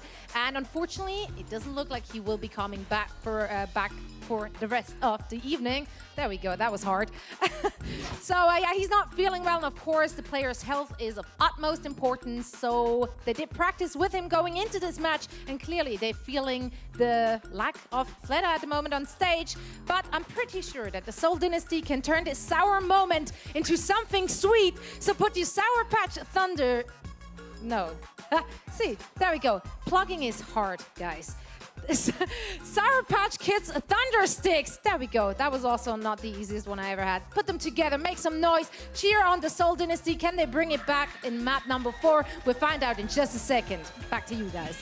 I want to start a poll that we have Zoe do every plug forevermore from here on out. Look, she powered through it, and she really exemplified how you turn a sour moment into something sweet. It's the meta sellout, Semler. You don't even know, man. It's next level stuff. I'm just, you know, it's not us for saying it for once, Hex. You know, so fair enough. There we go, Zoe. Thank you. So yeah, we're getting into it, man. Where we're gonna see if Seoul can stop C9ing and, you know, turn these sour moments into something sweet. Maybe get a W. That's going to be a big thing here because they need this map to stay alive in the series, Hex. You can't overstate how big of a loss it is to not have Fleda into the mix, too. As the signs say, Fleda is the meta. Obviously, an early MVP candidate, has been since preseason, really. Has been crushing it right now. And on Junkertown specifically, where Widow is so important because it's an enormous map with giant sightlines, who's going to really take up that mantle and play the Widow, especially the Seoul style, which is trying to get a Bastion. They run double sniper a lot of the time, so going to be difficult for them to come through on it, especially Short4's Widow game has gotten better and better every time he's played it. His Widow, his everything game. I mean, it really does seem like Short4, if you can again, showing that versatility. If you can hit a headshot, you can hit a hook, apparently. 67% accuracy. That was such a cool strategy coming out, knowing that Seoul being limited to what they can run based on their roster. They're like, oh, if they're going to run a Pharah, well, let's just hide in this house with every tank possible and never die. Yeah, it worked out perfectly there on the last point in Nepal. Dominant victory for the Los Angeles Gladiators, but, you know, not having Fleda in the mix is definitely a thorn in Seoul's side, considering how Anubis went and how dominant he was on that map, just tearing him up. So, at the end of the day, you always have to roll with the punches. That's why you have these sub opportunities. The beautiful Outback Junkertown. What do you think that river's called? Give it some weird Australian name, because they name everything odd. Waxamaheda. That was so close to what I was going to say. I totally, especially because that's Dutch. So I don't know where I was going with that one, but I don't know, dude. All right, defensively, it is going to be a single support composition, oddly enough, for the Los Angeles Gladiators. Shaz is off on their support, who will flex onto DPS. When they run an offense on here, he will be playing the Bastion if they so choose to run that, but a lot of pressure onto Big Goose. Gonna have to keep Fissure and Bishu alive, so triple tank here. Roadhog, Widow, and a Junkrat. A lot to try to crack through, and it's going to be Munchkin on the Widow. Jaehong has run Mei on this map, will do the same again. Munchkin loses that battle immediately. But Gambler is there to res him immediately. Also been kind of the theme so far tonight. Gambler, man, he has been Johnny on the spot with the reses. This time he survives, also a plus. Jaehong on the Mei is an interesting change as well, so. Well, it's a very good zoning hero as well, especially if the other team is going to run on this high ground with their own Orisa. You just pop a wall in front of them and take all the push in the world. And he's trying to counter snipe, actually stays alive up against the hydration flank. Woo. Still getting chunked down to half HP though. Will get topped up, and now we're on a flank mission here. The wall could come in handy for Jaehong, and he's going to use it defensively. Instead of trying to chop off a piece of that defense. It will be the hook coming through though. That's a big one, and there we go. Jaehong, Icicle Snipe. Definitely managing to find these picks, and now he's going to have that presence on the point. He's looking for the big target. Big Goose does barely manage to make it out. And well, yeah, Jaehong literally shuts him out. Yeah, I mean, we might see a lot more Mei when the next patch rolls through. She got a little bit better, and that is a sniper versus sniper, but it's one who freezes the other.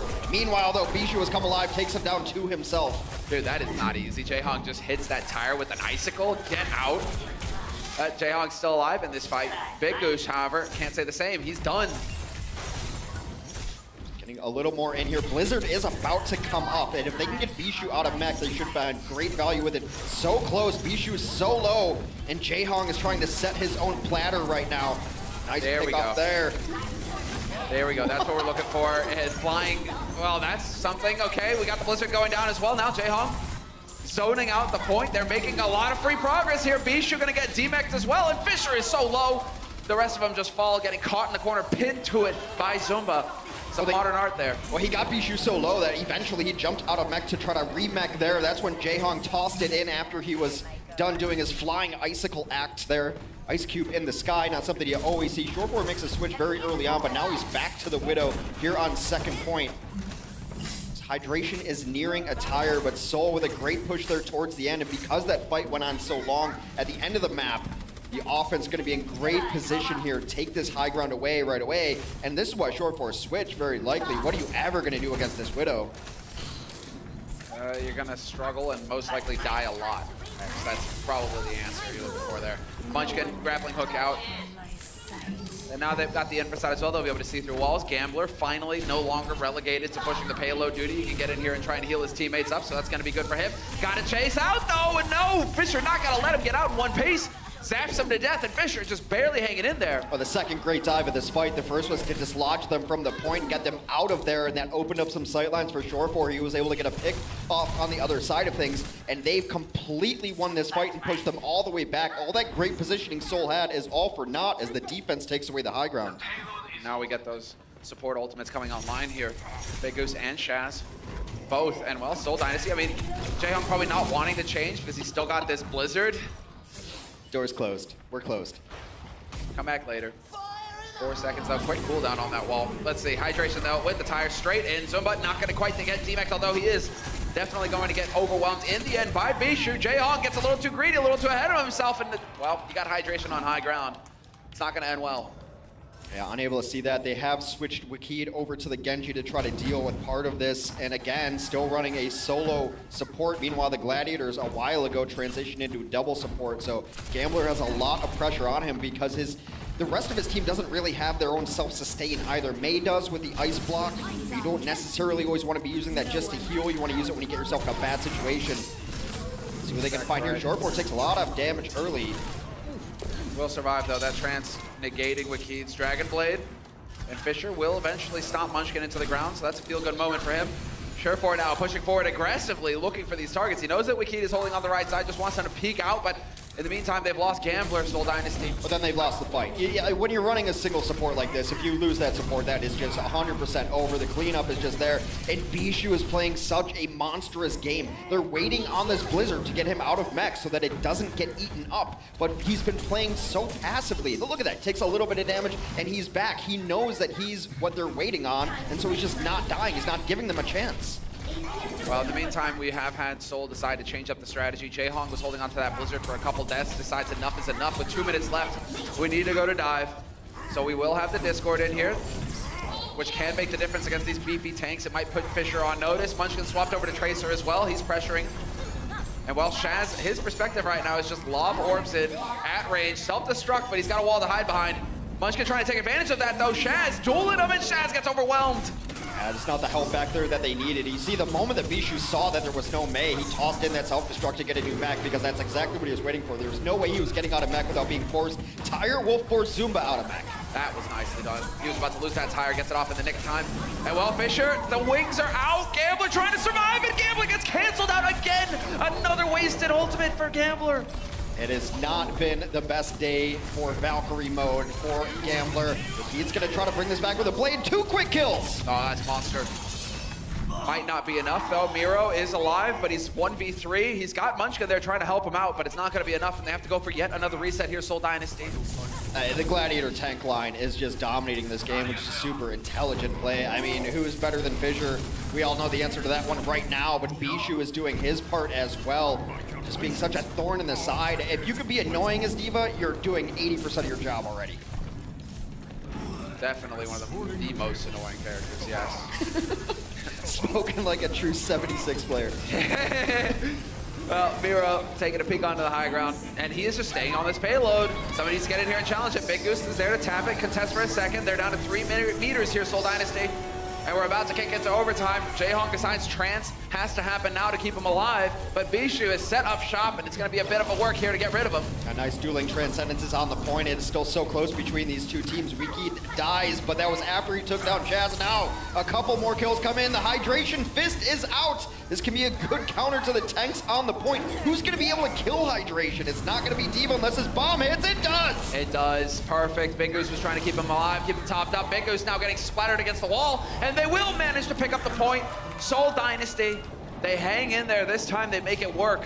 I was so nervous they were going to get off the cart there. Yes. I was so afraid. Hydration is going to switch onto the Genji here on this point. This is Jaehong on his Zenyatta, not his signature Ana, but still able to duel it out. That is such a chaotic fight. You don't really want to take that in a hallway against Zen. Big blade in for Zakid. Whoa, not quite going to get the value out of it though. Seems like he is just going to be able to get in here and will take a whole lot of damage to the face. No kills for him, unfortunately. And once again, Seoul Dynasty, they get through the second point. Yes, they make some progress, but that's where it's all halted. The Los Angeles Gladiators, this time, they've dug their heels in. Well, Valk was forced out from Big Goose to stay alive, which is why that blade didn't look as good as it could have been. However, Seoul Dynasty, both of their support ultimates up. If I'm Gambler, I'm popping this before I even see an enemy and try to get some value out of this Valkyrie, which he's been struggling with throughout this set. Well, no instant bubble. Could be a prime moment here exactly for the self-destruct right into the mix.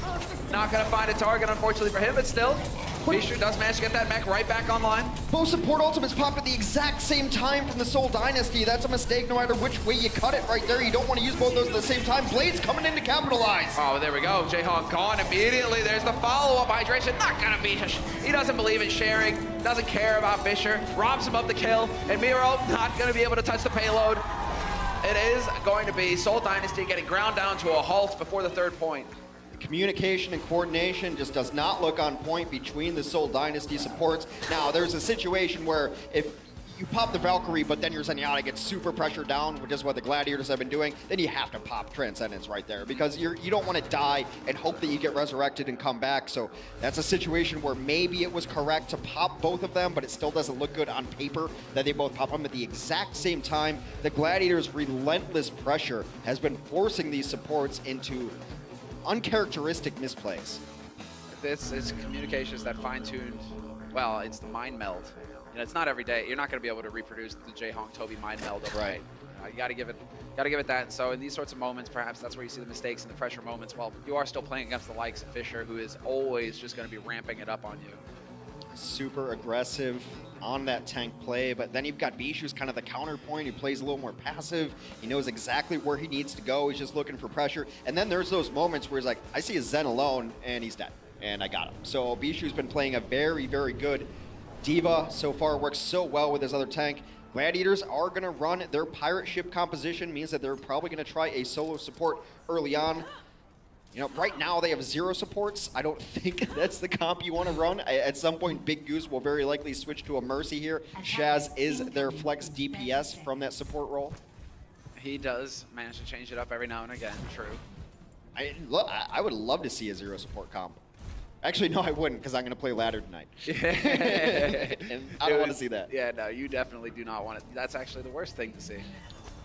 When it does happen, we've all been there. Now, however, there is going to be one support at least here for the Gladiators. Question is whether Shaz will stay on the Bastion, trying to go for the double sniper Bastion pirate ship cannons, ready to get ablazing. I think they will. This was something that they've run before, and they were very good at. You know, Shaz is a more than capable DPS flex. You see him come over to Genji on occasion. He's got a lot of heroes in his pool, and you can run solo support when you're running a Roadhog because he's his own support. Exactly. Take a breather, keep him topped up on the HP. So Hydration going to be looking for the money hook perhaps here. Does have targets. Oh, that's a big kill though. No supports now alive for the Gladiators as Big Goose falls to Munchin. No can bring him back to life. Not sure if that halt managed to get them off of the cart, however, Shaz is still present. Shaz's got the angle now. He's going to be whittling down that shield. There's not going to be anywhere to hide, and Bishu will get the kill on Jaehong, but that was with the help of Shaz and a hail of bullets to boot. Bishu turning himself into a sacrificial lamb. They were just walking straight ahead, knowing he was going to die because he was out of defense matrix, but it allowed Hydration the time he needed to nail in those secondary fires. And the Seoul Dynasty defense nearly non-existent on first point. And we'll see if the Gladiators can get set up here. This is exactly where they want to be. Seoul's already up here. They need to deny letting Shaz get up onto this point. Could be the hook attempt that. It is a big one right there. Miro deleted immediately. No possibility of a res this time for Gambler. And while Shaz not holding back, Straight tank mode, lobbing shells right into the thick of them. The long-range artillery in effect is kind of, you know, getting a little bit of damage, not getting all the kills he needs. He's gonna heal himself up, but Munchkin, that is a huge kill because they almost had Shaz set up behind an Orisa shield. Yeah, they are playing aggressive now, Seoul Dynasty. Starting to turn up here, and they do manage to hold for now at least. Shaz is back into this fight though. He did get res, it looks like. But again, Munchkin will find the shot. The key kill, the headshot. What's interesting about the Gladiators is that they will still try to run the Bastion even when they're not in ideal position to get the Bastion set up again. So they gave it a second life, which is usually the time where you'll start switching off. Shaz will go over to Zenyatta, and this is the point for the Gladiators that they often transition into full dive. You see, Hydration has the whole hog up, doesn't matter. He's gonna switch to Genji here, very likely. He's on his way back to spawn. It's exactly what happens. Shortfur was on Tracer for the moment, but I think they feel they need an answer for Munchkin, so he's going to go to a Widow. See, you were praising him earlier. Whoa, couple of shots there. That was cutting it a bit close. Munchkin might have been able to get that headshot as they pass through the gap. See Matrix there to deny it and give the opening for Gladiators to start making their way through that choke point. And now Surefour's got the angle. It's a matter of him connecting bullets with heads here. A Dynasty in a great position with both those support ultimates up. A Tire out. Trying to find some value. He's got a couple tanks down there. Fissure out. That was a sick one, and now Bishu's been cut off. He will get the DMEC, but he will certainly get DMEC'd in turn. No escape, back into it. Mini Diva's running all over the place, and it's a 10-player kill streak for Munchkin. He's turned up on this Widow, and they really needed it. Maybe he needed a map or so to warm up, and it's not what he normally plays. But when one person goes down on your team, someone else has to step up. This is a map that you absolutely need a Widow on, so Munchkin has answered the call for sure against Surefour. Haha. Surefour's still on that Widow though. I'm not proud of it. I'm not proud of it. Don't give me that look. Oh, you.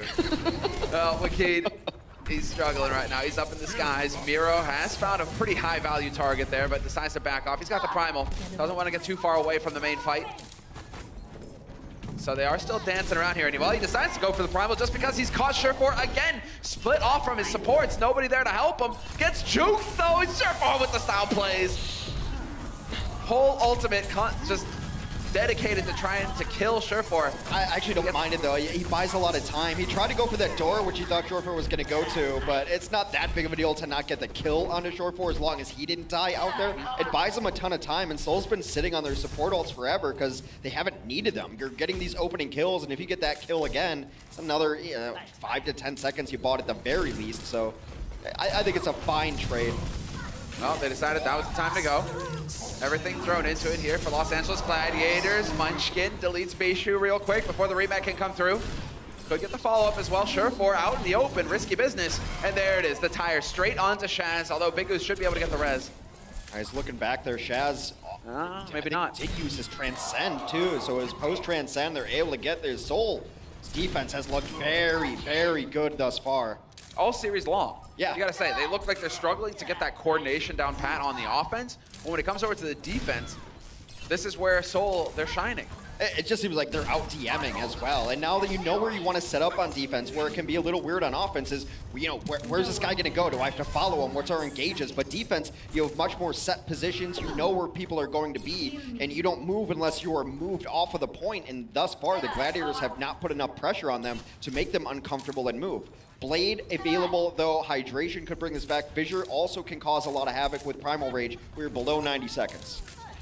We are looking at a Munchkin just running amok right now on this map. 18 final blows and counting, and he always seems to get the high value ones. Well, speaking of high value, Hydration manages to get Gambler, but Wakid will trap him, ending his reign of terror. So it will be Munchkin continuing to just stay alive here in the back line. That payload has made so much progress back towards spawn that he can't even take the usual shot. Has to back off and give ground. Fissure goes so deep to get Jaehong there, and now he's got another target in his sights, and Munchkin in trouble a little bit, but he's bought so much space for his team. But now they can come back. They can come back in and fight this. Zuma's got self-destruct, which can be very good on this point. Yeah, Big Goose will be hard-pressed to find a res there, and so long way back for Fissure, unfortunately for him, and they decide this is the time to get in here, Seoul Dynasty. Working together, moving together in the tanks. Zumba there to challenge the payload, and now it's about finding these kills. 30 seconds left on the clock. It's going to be a clutch Transcend if they need it, because Jaehong's got it up. No support ultimates on the other side, and they've been tracking this as well. They should know this coming into it. Munchkin, another kill onto Hydration. There's a big opportunity here, though. Miro was able to cut off the back line, able to deny the supports the healing for their team. That might be the opportunity here. Seoul Dynasty could come up with a big clutch play here at the very end because they're getting whittled down now. Sure, you've got supports. You got Shaz. He's throwing the trance in there, just trying to buy time for hydration, for Fisher, for Surefour to make it back. There may be a chance, but it's not going to be good enough here for the LA Gladiators. And now they're just going to pop Valkyrie just for good measure. Jaehong's going to hold on to Transcendence just to send a message that he doesn't even need it. And as poor as the support ults were on the offensive push, they were that much better on the defense. And the Seoul Dynasty will take Junkertown. And we are now going in to the 5th map. It has gone the distance here. 2-2, tied up between Seoul Dynasty and the Los Angeles Gladiators. Anything, I mean, this is what's expected, but now we go into, well, is it, it's going to be Oasis. Yes, Oasis, and so we will very likely see the Far again. The Gladiators got the better part of it on Nepal. We'll see if the adjustments are going to be made from Seoul.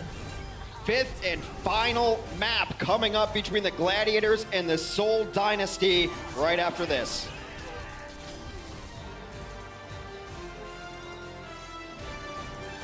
The Overwatch League is brought to you by T-Mobile, America's best unlimited network. Omened by HP, the official PC and display of the Overwatch League. And by Intel, the official computer processor of the Overwatch League.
All right, guys, welcome back from the break. Map 5 coming up now between the Seoul Dynasty and the Los Angeles Gladiators. And really, the story of this series, it feels like, has been that Seoul struggle on the offense, but when it comes down to that defense, they are rock solid right now. Only problem is, we go to settle a tie on Control. Yeah, they did not look great on Control, though they did take a stage, but I mean, that Junkertown, their defense just looks so guild, and as someone of the appropriate height, I just want to, you know, welcome Munchkin to the Lollipop Guild. He could be the new president right there. He hard carried so hard on that Junkertown defense, looks so good. I mean, his numbers speak for themselves as well. Do we still have those up? We do. 31 libs, 22 final blows, and what, 3,500 more damage than the runner-up. Yeah. Like, get on my level. 22 final blows, although now we have to go to Control, and it's been such a Pharah-heavy meta on Oasis. It always has been, especially Gardens. University, the least amongst them as far as Control, or as far as Oasis goes when Pharahs are on the map. So if we start at University, you might see tank-heavy compositions from both squads. I do believe that is where we are going, but for all the marbles now, we go to Oasis, best of 3 Control, tied up 2-2 between Seoul and Los Angeles. I can't call this one, nor do I want to. No, this is a sick one. Look at this. Near mirror matchups. Surefour was keeping his guess in there for a second, but hey, he was hitting hooks left, right, and center over on Nepal. So yeah, definitely get the guy back on Roadhog. No problem at all there. But it's looking like the big beef tank strat yet again. Yeah, it does look like that's coming out. And if they need a Zarya, Surefour's also got a really amazing Zarya in his pocket as well. And I think that's where they might struggle a little bit with the versatility. Bishu pretty much only plays D.Va. I think he's capable of running the Zarya, but this is the comp that they want to run. There is a Zarya on the other side from Zumba. It's one of his best heroes as well. And now we just have a Braveheart moment where they smack each other in the face. Just out and out brutality. And Gambler not able to survive it. So much damage dealt right out the gates. A great bubble barrier there from Zumba onto Miro, allowing him to just charge in recklessly. Yeah, I mean, dying to a fire strike there, it's kind of Munchkin's fault, to be honest, because you need to have the defense matrix up, or at least call out the timings so that people can dodge that fire strike. It does so much damage if it goes unchecked. And because of that early kill, the Gladiators will take this first point. And look at these ults already. That's what happens when everyone throws all the damage in the world at each other and both teams have a Moira. Yeah, both of the Moira ults online. Hydration's just now getting his tire. He's 30% ahead of Wikid. That's pretty impressive considering the fight turned against him initially there. Now, are they going to find it? Whoa, the perfect tire point blank! Gets the D-Mac. That's going to slow things down. Munchkin relegated to Baby D.Va form, and maybe not that for long. Yeah, all things considered, that's not the biggest value tire, but you will take it at this point in time. And now the Coalescence committed to. Fisher's looking for it, comes around the corner, nails a huge Earth Shatter. The couple down. The follow-up is not enormous, but it is there. And now Crab comes in from the other side from Zumba late, but way too late in my opinion. Yeah. And ultimate, like Crab, you kind of want to make sure you're definitely going to win the fight with it. Not the case there. Now Zumba back in single-digit ult charge. Miro only 33% as well. Not great economy so far from Seoul. Yeah, that was definitely a bit chaotic there. Starting to throw in ults, not quite getting the value out of him. And now, once again, we have the shields facing off. What a hook! And a perfect target for Surefour. Couldn't have asked for better. Jaehong is out. That's all the healing throughput there for Seoul Dynasty. It's not just that Surefour is hitting hooks. He's hitting hooks miles away, max range, where you're throwing your keyboard on the ground thinking, why don't they nerf hook? It goes way too far. Just all the way across the screen, you feel that you're safe, but not when Surefour is on the field. He has hit so many good hooks on his limited Roadhog play so far. Munchkin, now onto a DPS, will play Reaper, which can be an answer to this. What a sick play. Now you go, okay, fine, Munchkin, you're instantly forced out, pinned against the wall, nowhere to go. They do have the sound barrier, and that is going to connect with quite a few. Bishu gets D-Mac towered by Wikid's tire, not the hugest play. But they are now into overtime on this point. Los Angeles Gladiators still looking pretty solid here, although Miro is pressing them back. It's almost been purposeful by Bishu to try to go into these tires because getting out of mech is not the worst case scenario there. Losing supports is always the worst case scenario. Jaehong will take down Baby D.Va, and Seoul has taken control. 99% on the other side of things. Only one more fight needed to take this first stage. And let's keep some eyes on Fissure, who's lurking below, being as quiet as Reinhardt can be. Yeah, how does a ton of armor sneak? Oh, he's so far behind them right now. He is all the way behind them, and they have no idea. He's come up the back stairs looking for an enormous flank shatter. Oh, he can get him high value right here, right through the middle of it. Boom! What? No, doesn't manage to get the one. Zumba is gone, deleted immediately. That's big. And Jaehong eventually goes down. Fisher will be able to trade it 1 for 2. That does set it up nicely. We get a tire going in here from Hydration, looking to clinch it here for his team. Not gonna fight it, he gets smooshed. He almost got Miro on the charge, but Miro will take down Hydration. Meanwhile, they have flipped the point back over. Tit for tat, a tire comes in from Wakid, takes down Shaz, who did not have fade. And it seems like they should be able to hold this. Wow, a huge self-destruct. They lost both DPS. Lost both DPS. Miro manages to delete or cancel out that Earth Shatter, though. They're all going for the group hug, Gladiators, but they're fine with that because they're surviving. Barriers getting traded in and out.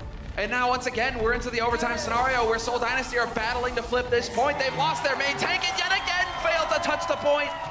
Yeah, Group Hug will describe that one about as best as possible because nothing bad happened in it. Everyone just had a bonding moment while Shore4 let loose the Whole Hog. Whole Hog's actually really good when you get grabbed. It keeps everyone away, pushes all that away from you, and no source of damage there. 2 pretty poor ultimates. I can't excuse the first one necessarily. The second one, you're running out of time. If you know, use them if you got them. There's no point in going to spawn with it, but we expect a little more out of Zumba's Zarya there than we got.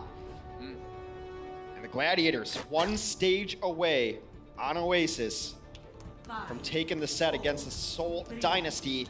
Oddly enough, the Gladiators not going to run a Pharah here. Meanwhile, Seoul will opt into it. Wakid on that Pharah, Munchkin on the ground as Tracer.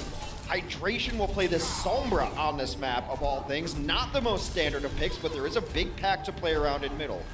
That's something to keep in mind. That EMP also could definitely go to ruin in a few days. I mean, Pharah, if you get EMP, you drop out of the sky like a sack of bricks. It seems like that is the angle they want to go to. They want to try to take this high ground. Hack does not come in. Meanwhile, they lose 2 very early on. Hydration gonna escape with his life, but that is it. No kills going on. And I have to question how much longer they're gonna stick on this Sombra. I mean, yep, there's 1 big pack, but almost none of the fighting at the professional level takes place out there. It all takes place in this arena. Gods of the gladiatorial sands inside here. And it's all the packs he hacks are pretty much just for him. But they're named the Gladiators, Hex. You think that they would excel given what you've just described. I've been watching a lot of Spartacus lately. Yeah, buddy. That is definitely time not wasted. Oh, spicy moment there. Hydration will be able to survive, though. 50% on that EMP. Needs to get it cooking here as quick as possible. Munchkin gets sniped by Shaz. He was going for a flank, not for long. Denied, deleted, and well, now it's on Wakid here to deliver the damage for Seoul Dynasty. Trance gets thrown in by Jaehong, deciding that's enough. Needs to try and keep his teammates alive long enough to get that Tracer back in the fight. And they got a pressure on the ground too, and meanwhile, unable to take down Shaz earlier, it really comes back to bite them as he's now in on the Transcend here. A good job of stall. This is one of the harder points to completely evict a team off of, especially when they have a Far Mercy. That's a big kill onto Fisher. Trying to set up this barrage, he needs to get away from Bishu. Yeah, but now, oh, had he survived, that could have been it. That could have been a barrage moment. Instead, Bishu denies him. Had he survived, then he's like, right, D.Va cannot launch herself at me bodily to stop me from barraging you in the face. It is one of the best ways to actually deal with a Far Mercy on here is to get a self-destruct over the top because there's no place to hide, especially when they're over there. Beautiful hack will put that Mercy on the ground, and that is the finishing play there. Hydration now, EMP alive, and a good job of only using a single support ult means Big Goose will have Sound Barrier up for this next fight. Hydration looking for it here. Don, you don't want to just go into the infinite spam of the D.Va. We'll get the hack. That is nice. The silence there on Miro. Left wondering what happened to himself. And there we go. Sound barrier out. There isn't a chance here. We could get that EMP, and sure enough, it is. And there you go. Wakid just dropping out of the sky immediately, but nobody here to follow up. No kills at all, in fact. No, not enough, and the very early kill onto Shaz really hurt that fight because even though Big Goose has Sound Barrier does not bring people back to life. And that's what they really needed there was a resurrection to get both supports. Hydration doing a great job of stalling, being invisible on the point. They don't know where he is. Finally taken down. That's where you just spamming 360s if you're D.Va. Hope to clip up 5-player kill streak right now for Zumba. Feel good. They bought a lot of percent based on this play. Look at the stagger coming in, and usually this is bad for your team. You are feeding up a lot of ults, but it doesn't matter. Seoul already has 6. They will get themselves a percentage there. And now Seoul will take the percentage lead going into this, and unless something terrible happens, they're in a great position to win the next fight or so. Oh yeah, they should be locking it down now. with all of these ultimates. If they stagger them out appropriately, it's going to take a while for Gladiators to catch up. Shaz has got trance. I would like to see them initiate with a Bishu self-destruct. Right where this combo is right now, it's very difficult to avoid that. And if they can avoid it, it means that you're going to take a 6v4 on the ground. Oh, buddy, a bit chaotic there, but Munchkin managing to thread the needle. Trance has been forced. Now there's going to be a chance here. Munchkin's thrown his in. We've had Zumba go for the DMAC as well. Miro going primal right now. Just ults getting used left and right. It's now Gambler trying to keep his teammates alive. Wikid gets caught by the self-destruct, but not before removing Shaz from the picture as well. Jaehong ejected. Gambler brings Wikid back. This is all over the place now as Jaehong has got the long run back into this fight. He's the last ult that Seoul have to use. Yeah, Bishu got half of it right there, but was unable to get the Mercy, but they will evict them from the point, throw them all the way out. They do get Gambler on the late part of that. Big Goose in this hallway. And sends him off the edge. That was it. That was the play right there. Seoul Dynasty do have the Zenyatta ultimate to come in and work with. Oh God, what a mind game right now. Hydration versus Jaehong. Oh, he just jukes him out though. We've seen this so many times before, the mind games. The EMP still held, but Jaehong has no choice there. You have to pop that. Has to pop it, gets it out, gonna try and lead his team onto the point with it. They are divided in half now, but Jaehong gets smushed by Fisher. Hydration is there to find it and gets denied. EMP gets used, but Wikid cuts him short. And Wikid point blank with the rockets trying to make the difference here for Seoul Dynasty. It's 99-99. And Wikid's got the barrage as well, ready to go. It's not enough. It's not enough, and the Gladiators take it down and take the series against the Seoul Dynasty. Whew. We've found the Achilles heel here for Seoul Dynasty so far this stage. Turns out they just cannot figure out how to beat teams from Los Angeles. You know why Sombra can be good there, especially against a bar, is because they give you that high ground to get close to the bar. So you saw the hacks going down onto the Mercy. She's on the ground, and then you've got the coordination with your tanks to come in and finish that. The EMP with the mind games on Jaehong. It is an area where Sombra can still be effective by taking the high ground, and that's where Fur and Mercy like to hang out. Over the ocean over there, where no one can really get to them, where it's an escape, where you can spam all the entries. An interesting strategy, not the first time we've seen a super interesting strategy from the Gladiators, especially coming into this. But for more on the Gladiator strategy, let's go hear what the desk has to say. Los Angeles, how do you guys feel about your Gladiators right now? Massive Game 5 victory tonight. They go the distance against Seoul, and we're going to walk you through the action and how we got here. So we started off at halftime 1-1. We were entering Game 3 Nepal with the tied series. Johnny, you were calling the Gladiators. Was rubbing it out. So competitive. Sideshow was not. All right, I didn't realize that Fleda was out due to illness as well. You should have seen this coming. I should have seen this coming. To be fair, though, this was absolutely excellent counterplay by the LA Gladiators. I think the more you can push Seoul Dynasty to using tanks, the worse they look.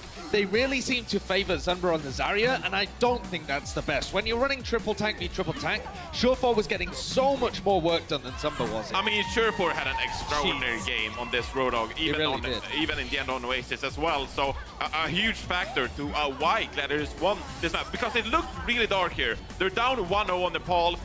Seoul Dynasty has 77% on the cap meter, but they bring it back, and really just getting the momentum there is the key.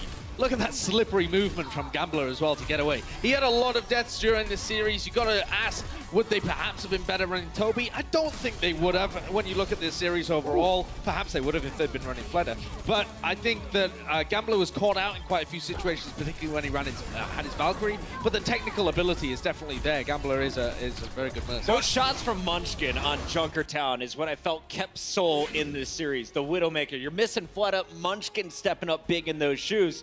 But that just gets us to a Game 5. Yeah, I mean, we talked about it, how Surefour is supposedly one of the best Widows in the league. So Munchkin, out of nowhere, really, just goes toe-to-toe with him and brings it to map 5. So says Fisher that Surefour is one of the best Widow players in the league. Fisher is the most handsome main tank in the league.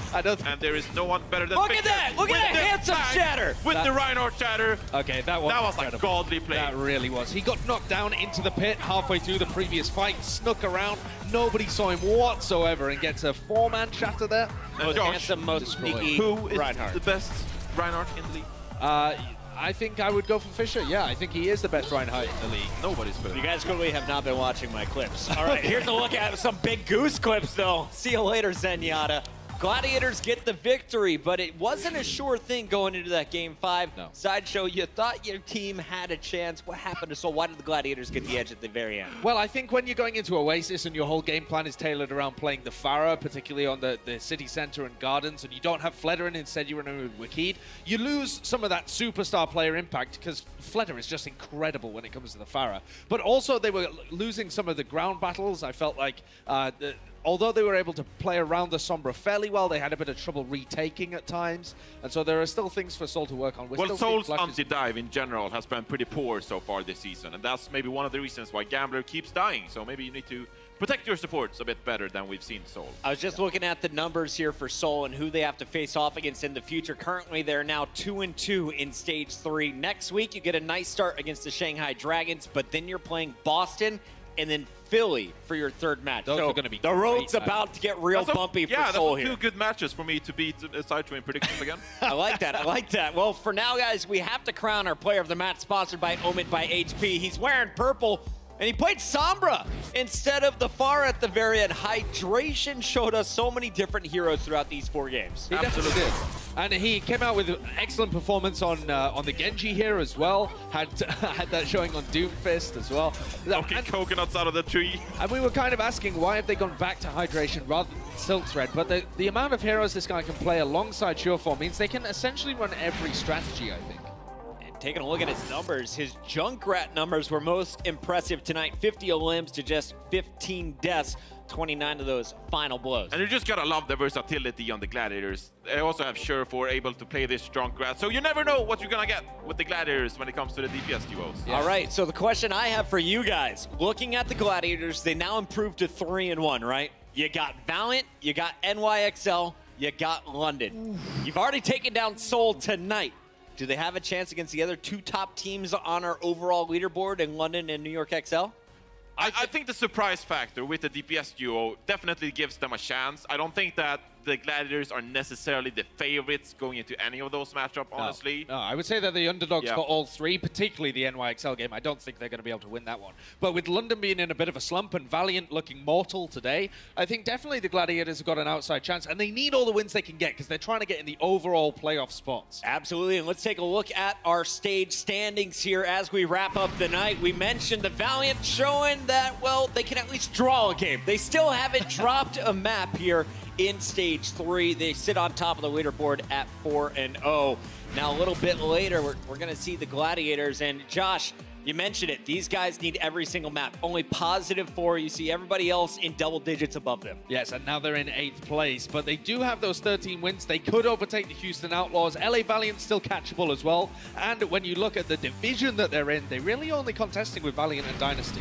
Ignore what I said about the Valiant maps. That match against Dallas was a little bit further than I expected. Tomorrow, Johnny, though, we got some awesome matches coming our way. Absolutely, and I'm looking for Florida versus Boston, because if Boston 4-0s, they're going to climb in the standings and taking a 3rd place spot. Every single game is incredible, man. That is a fat game of matches we've got tomorrow. The fattest of matches. It's coming your way, and it kicks off early tomorrow. Don't forget to stick around, though, at the end of tonight for our player of the game, Hydration. We'll be answering all of your questions on Twitch All Access. If you don't have your All Access pass, guys, it's free through Stage 3. Get it right now. Listen to Hydration. Send them some questions, including who is your favorite desk host. That's going to do it for us tonight. We'll see you tomorrow at 1 p.m. Pacific. Golden Boy. It's good.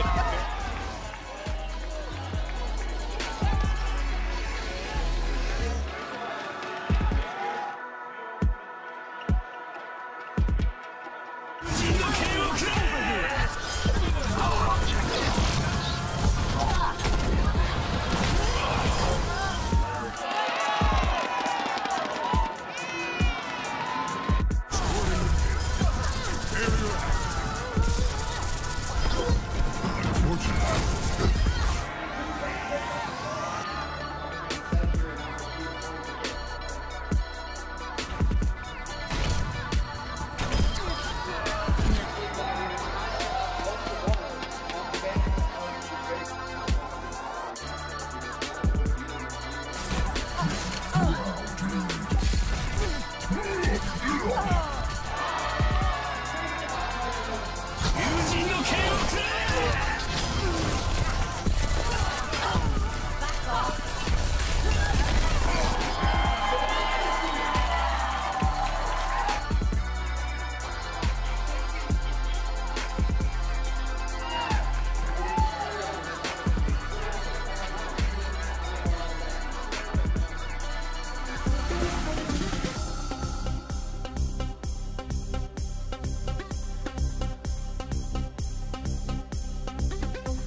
What's up, guys? I'm Hydration from the Los Angeles Gladiators, and I'm here to answer your questions from the All Access Twitch Pass.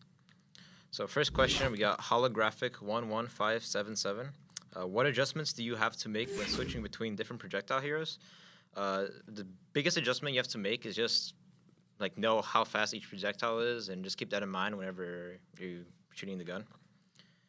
Another question, Cosmic Cadet, if you could have any superpower, what would it be? Freeze time. That way I could like sleep for an infinite amount of time. Mr. Toontastic, what is the origin behind naming yourself Hydration? That's a that's a classic question. The truth is, when I was making a Battle.net account, I needed to come up with a username, and there was nothing around, or like nothing in my brain that like I could think of that was a good username. But then there was a bottle of Gatorade on my desk, and it says Hydration on it, so I just went with it.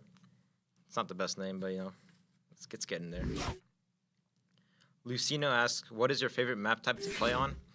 I'm a very big fan of playing on the control map type. You know, it's just fighting the whole time. There's no like objective you really have to care about. It's like what DPS players really like to play. Then we got the Corn Dog Lover. What advice would you give to someone that is looking to improve that shares your unique hero pool? Well, the only advice is just keep playing. The only way you're gonna get better is from playing the game. So just keep grinding the game and just keep trying to improve yourself. Don't worry about the teammates you get in ranked. Just improve on yourself. Major Falcone, should pineapple be on a pizza? No. HexJinx _ as a DPS player, do you feel it's best to specialize in projectile or hit scan, or try to play a mix of both? Definitely try to play a mix of both. You really need to be flexible to really be successful.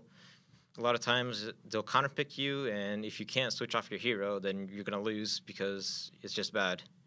So be flexible, learn all the heroes, you know, and just win the game. Do you feel it is better, or YDoc126, do you feel it's better to be amazing at one hero or just good at many? Good at many, you know. I am an amazing Doomfist, but I am also good at many. The Foxtrot, is Pharah your favorite hero, and what is your biggest tip in positioning for maximum impact and survivability? Pharah is not really my favorite hero, that would be Lucio. But to stay alive and like be really useful in a fight as Pharah, just don't die. Get good angles. Make sure you know like where the D.Va is, because D.Va is like the only thing that can really mess you up. You kill the D.Va, and then you're basically free. Also, watch out for Widows. They're kind of scary. Dilemma-ly, what kind of hero would you like to see added to the game? I really want like an off-tank similar to Roadhog, but instead of like a hook and a shotgun, I wish he had like a crossbow mounted to his arm, like a giant ballista kind of. It'd be pretty sick. It's like it's just a tanky Hanzo basically. It'd be a pretty cool hero.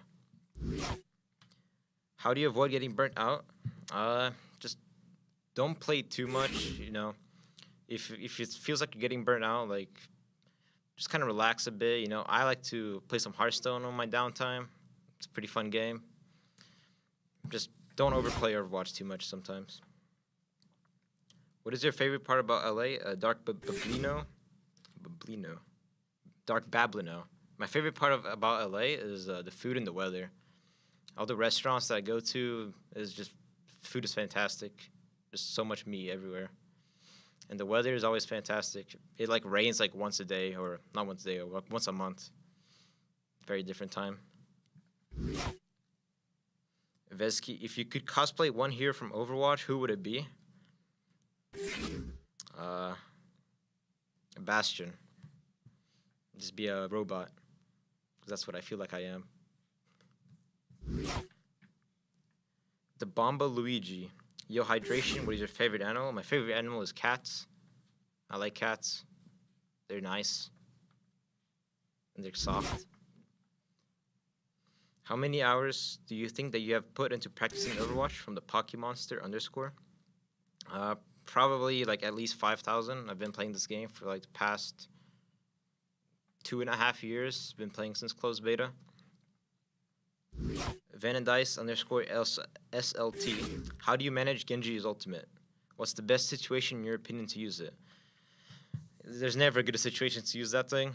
Whenever you pull it, 6 players will look at you, they will use every single cooldown on you, and you're just going to get booped all over the map, and then you're going to miss all your slashes, and then your dash is going to get messed up, and you're going to die. Just don't play Genji. Apollo 2 airs. Do you like playing your role, or is it just what you're best at? It is what I'm best at, but what I like playing is Lucio. I wish I could get in that Lucio role. It's definitely my favorite hero. You can just mess around a lot with Lucio and just boot people all over the place. A wild Yami enters. Who is your favorite superhero or villain? I don't really like watch or read those comic books or like movies, so I don't really have a favorite superhero. Charlie Higgins. Which teammates do you think would last the longest in the Hunger Games? Who would last the longest? Probably Remix. He's pretty smart about things. He's also fast. Holt Beast. What is one country that you really want to go to that you've never been to? Oh, what is one country? You spelled that wrong. One country. I've been to like so many countries. I don't really know like where I want to go. Maybe South Korea. It's a pretty cool place, you know. All the good players are from there too. So maybe I can like become one of them too. All right, that's all questions I have. So thanks for watching the All Access questions, and shout outs to fans. It's great seeing you guys like cheer us on, especially the hydration men in the crowd today. They had all the water bottles strapped onto him. That guy's always been there for like the past few days, like 3 or so, and he's always like super hype. He's always screaming my name. It's nice seeing you out there. Make sure you follow me on Twitter at Hydration.